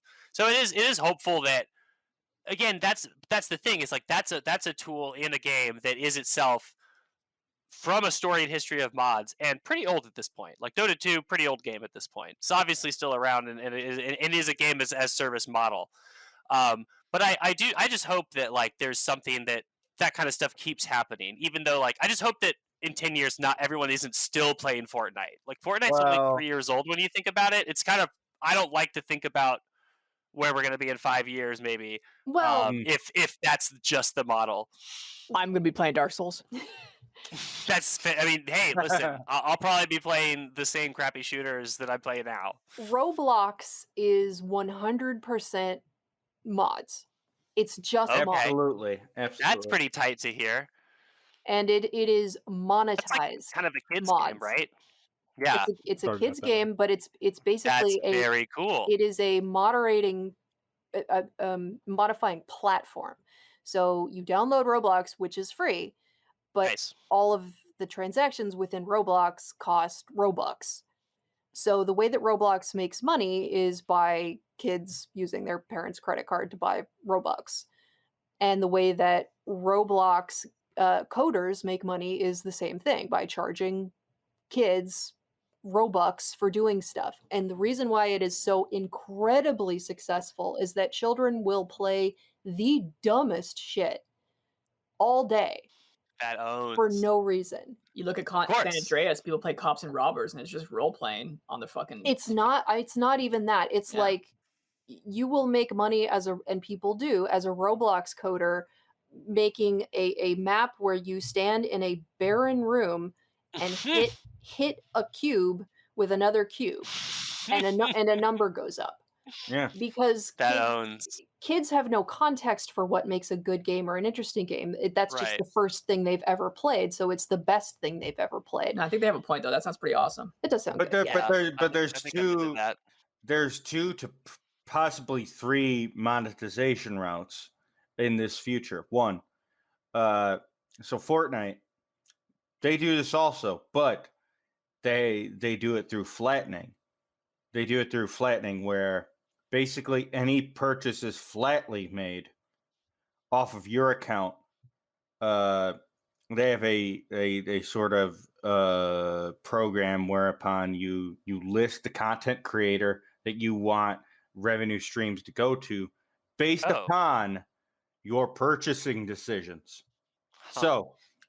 So just to give it an example as the opposite of the Roblox thing. So a group of modders basically within Fortnite made an Among Us thing. So Fortnite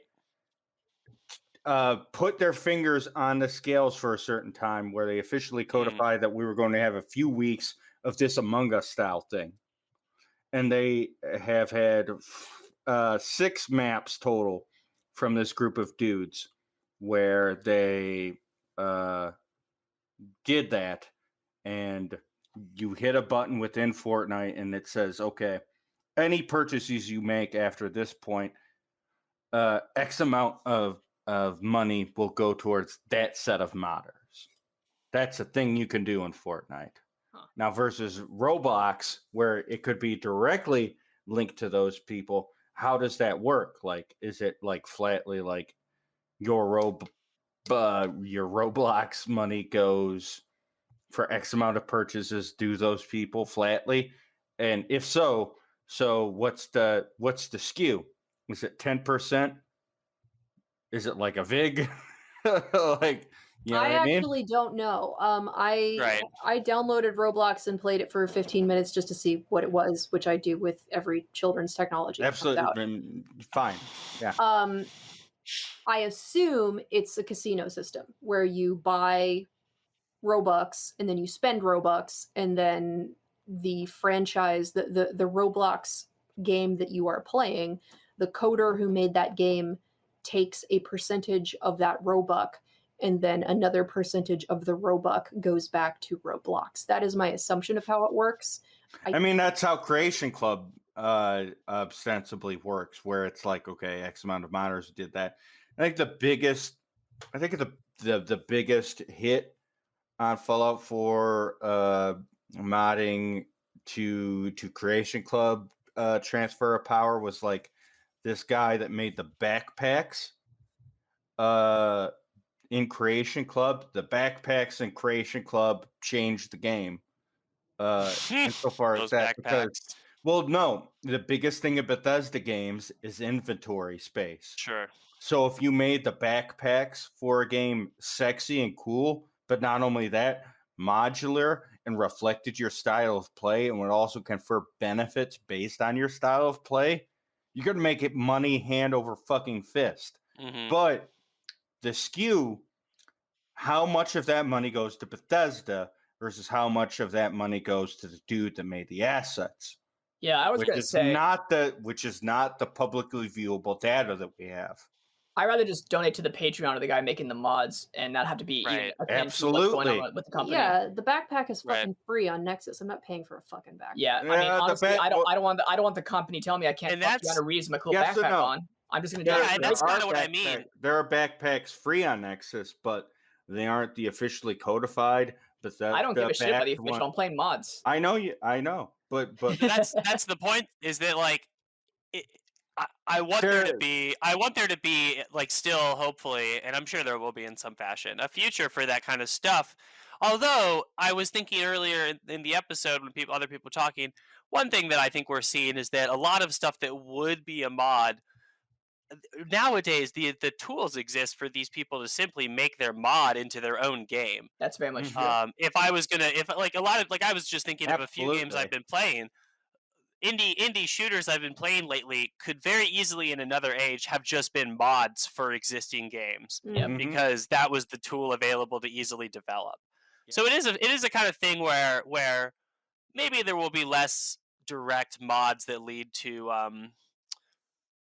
cool emergent gameplay, but that's only because the tools are more available these days for game developers to just get out there and make their own games and charge $5 for it or whatever Yeah, instead, and which you'll is see- fine, you You know. don't see so much of a split community too from people that are playing the mod version versus playing the new version, so it could be a Oh benefit. yeah, in yeah. that Like case. there's very rarely will we see a game like again, it was so surprising to me that this happened with auto chess in the year of our Lord, like 2019. Is Mhm. that we saw a game that was a mod get licensed and turned into a new game, an actual game, which is obviously the pattern of the past from like Dota into League and stuff like that. But as we move more into the games of service model, and as we move more into companies having larger and larger control over the kind of micro of their games, we might see that happen less. I We might mean, see less yeah, mods it's wonderful break you through said and get that. turned into their own game It's style. wonderful you said that because the downside with a lot of the monetization, I think with single player games, like let's say in Fallout 4 or whatever, like Right. that's flat. You can just have it contribute to an overall experience that you'll have over time versus the multiplayer games as service model, where iterations, patches, balance, skill levels, and skill levels relative to those patches and shit. Uh, Evolving games and evolving metas and evolving the skills and flattening the experience between individual players or whatever. They're two different things. Uh, what what I am interested in is like what if there were like individual single player games or etc where it hewed towards that specificity but also just gave you a straight up product where you did not have all of that like a game I've been playing recently right now. This is not like a backdoor endorsement, but I've been playing like a roguelike that is modular called Darkwood, which is older. It's a few years past, but it's an isometric roguelike game where the woods becomes constantly more oppressive. You do not have all of the information given to you, and it kind of hews towards the Dark Souls. The more you put into the world and try to learn about the world, the more you get out of it, despite the fact that you will die and get fucked up badly, and you have to make long-term decisions and short-term decisions for a desired end. The end of Darkwood, as I understand it, so far, unless the game throws a big fucking curveball at me, is that you want to get out of the fucking woods and that everything is bad there, and you have a home there, but it is not secure. And even when you have the defense portion of the night where you have to board up your home and this and that, it's that those oppressive, deeply terrible things will keep coming at you. And a game has a system where for each benefit you get, you will have to have a negative perk. You have to make your life worse for each upward arcing decision you make. And like in terms of where I would like games to be, it is about beyond the old terms of our critical language, because God, I think the worst part looking back 10 years ish was the discussion of ludonarrative dissonance or whatever as it related to it, where like Why is Lara Croft so good at murdering thousands of old men? yeah that shit where it's like no, like there are conceits of a game that you don't Right. necessarily have to factor into your critique, and it's like okay, let's dig deeper. Like well, my investment in the game and outcomes within the game and what I want, and is what I want to be a little tortured or to feel a little bit like shit on my own terms. And that's the interesting question. That's where we get to the real down to the bone shit, where we get into the yeah, I do want to feel bad, but I want to know how I want to feel bad.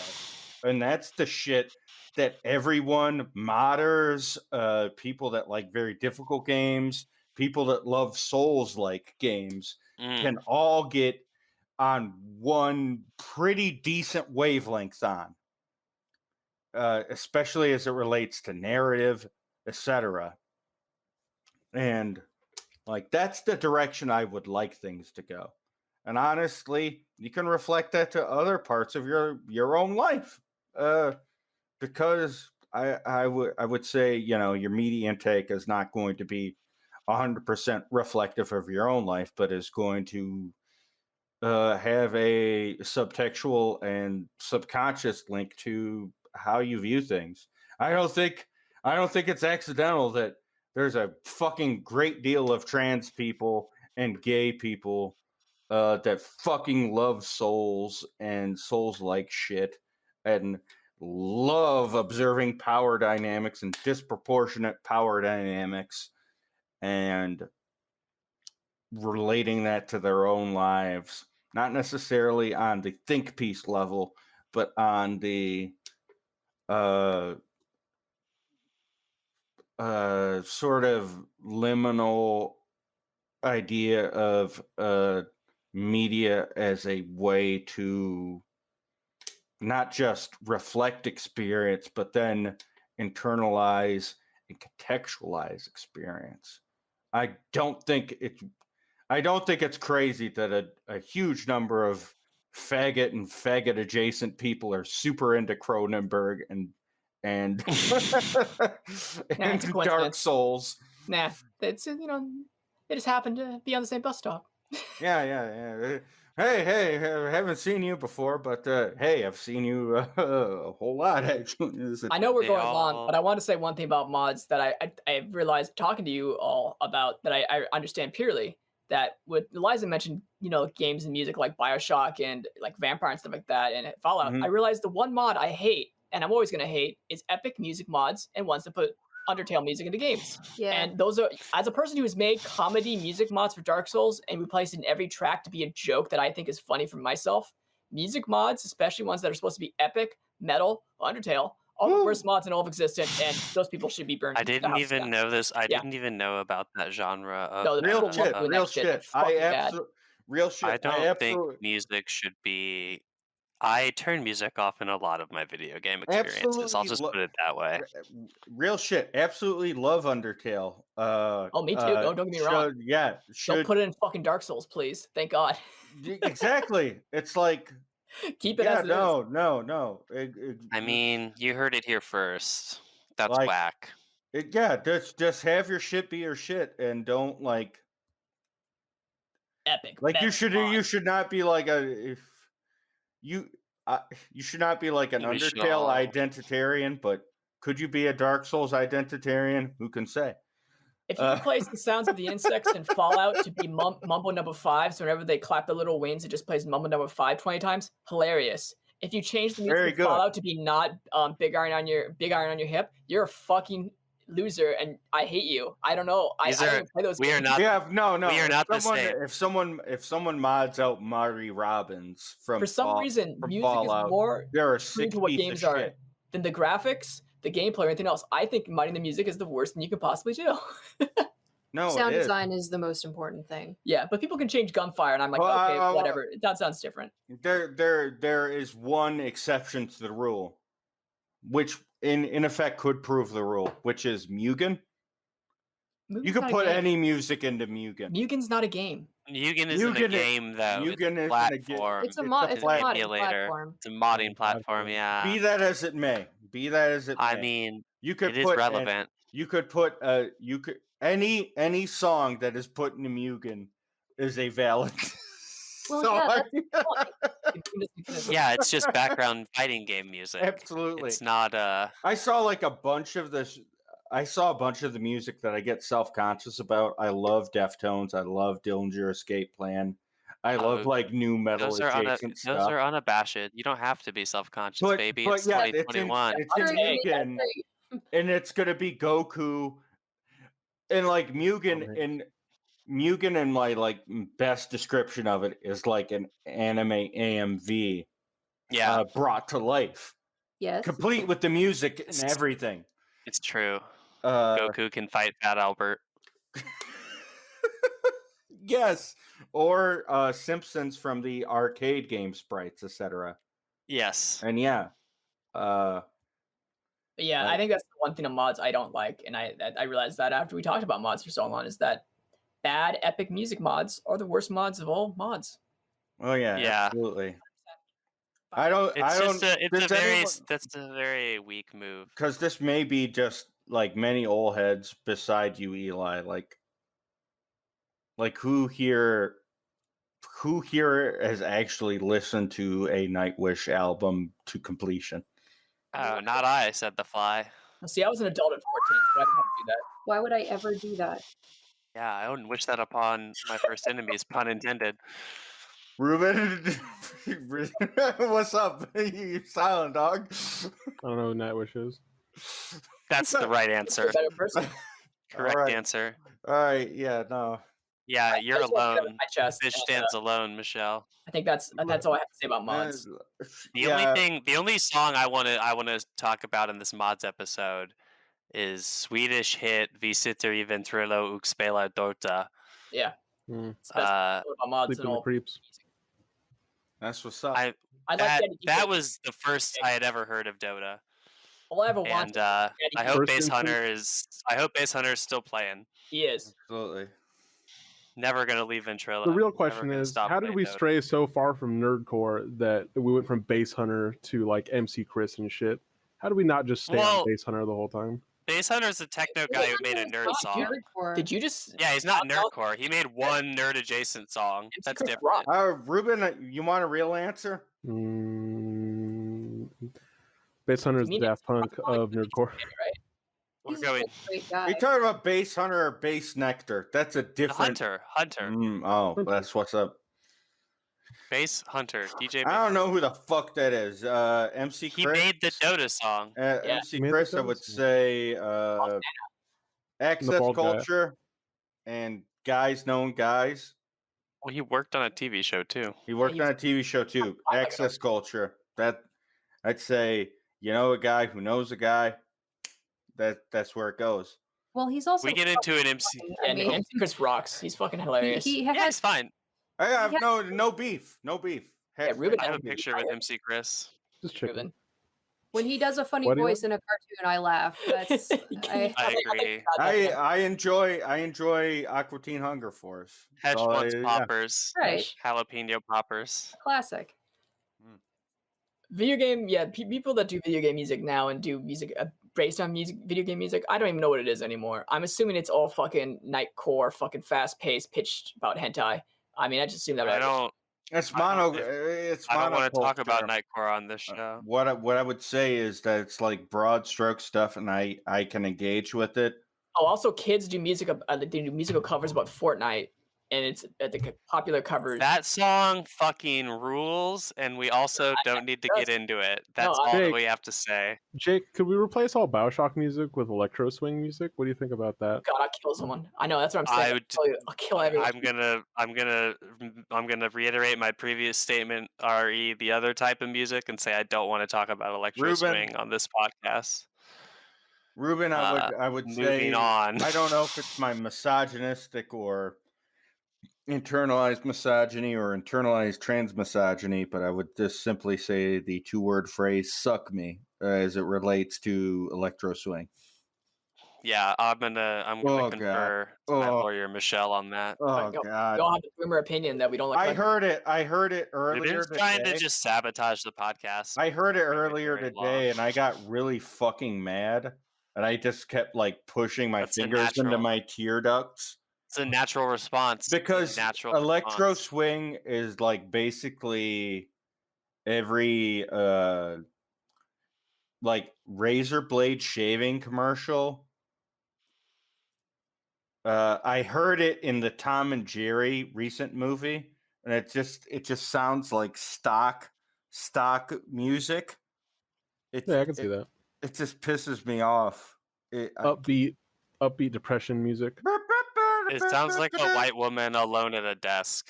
Oh my god!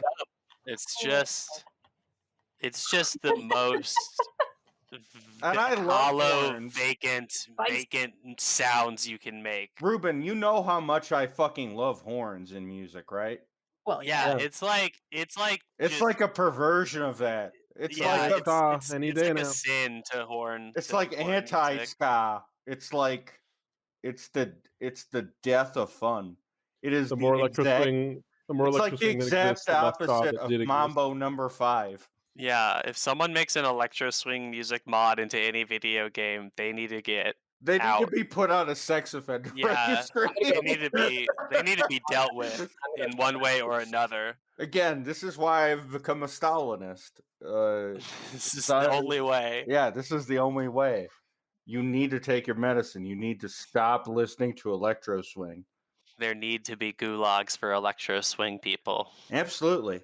And on that note, folks, I think just to wrap this up tonight, because we don't want to take too much of your time, and we do appreciate it, and we do appreciate when you listen to us and hear what we have to say in our little ramblings on the subjects. In terms of thinking of the world on your own terms, or try to awaken others to thinking of looking at the world on their own terms, modding is one of the best inroads. It's great because there's a cultivated sense of specificity, and specificity is the key here. Now, there's a solipsist view of the world where it's only your own. Everything we've talked about tonight, those mods, those things have come not just from internalized thoughts, but rather dumb guy discussions. We think back to when Jake was Sure. talking about Red Orchestra. Those things had a zenith, or not a zenith, a sort of apotheosis of discussions on boards where it was like, how could we contextualize thinking about milsim shit and figuring that out and talking to one another and having dumb guy discussions about what if a game was this way? What if we had fun in this way? And we engaged one another and we weren't destructive in these impulses. And our desire for play and our desire for a heightened sense of play and then engagement with one another in that sphere reflected our cultivated sense of aesthetics and sense of love for what we wanted out of something. This, in my mind, is the height of modding. It's a conversation with one another. It doesn't have to be monetized in is a sickening way. And I mean, people do have to make money. We've talked about Nexus mods a lot. There is a monetization process on Nexus mods, which is actually not that bad, and it's actually good for the people to make what they make. Whether it be the endorsement feature and a flat payout for people that constantly engage with it.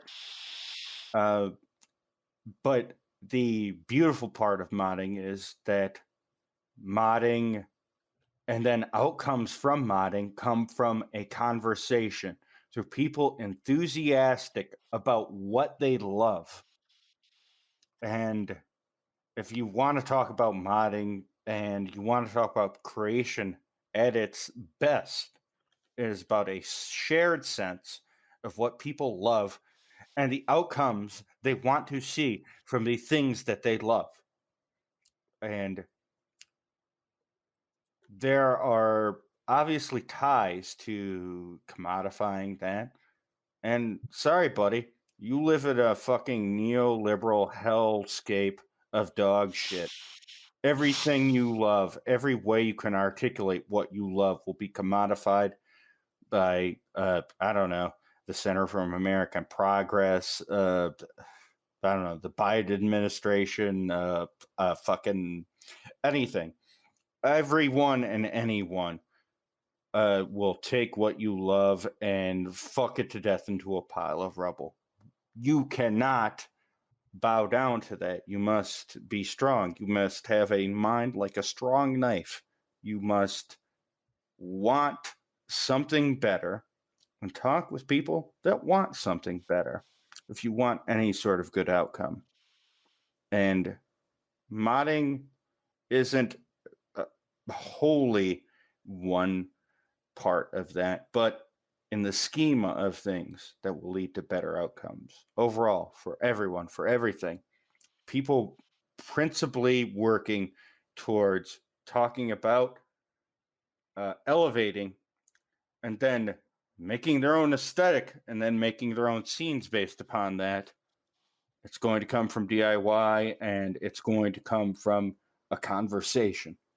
And modding in my most upward thinking, optimistic or hopeful or humanist baseline view of things is a conversation. It's what we want to see, what we will make happen. And that's what you got to go towards, baby. Well, what else do you see as an alternative? Do you look at your life? Do you look at the monoculture and think that's the best fucking outcome we have? No. And because of this, we will see all of these big titty atomic beauty mods where this bitch has has like 2 Chevy trucks worth of titties on deck. Never out stop. of the gate. Never stop. Just keep doing it. Just know But that. also weird shit like milsim mods like Horizon, where you can get diarrhea and UTIs and trip and fall and land and break your dick in half in Fallout. That's what can happen. And modding is 100% of the solution to the ways we live these sickening, debased, fucked up, and awful lives. But like, we want to see a way where you can have a conversation about what you want to see out there. You can't make those connections. You know, that's the thing, man. The solution, as always, is always staring you right in the face, and it's been there in front of you the whole time. Yeah, the solution is go outside and pick up a football. Yeah, nerd. Video games are degenerate. Yeah, fuck you. No. Absolutely.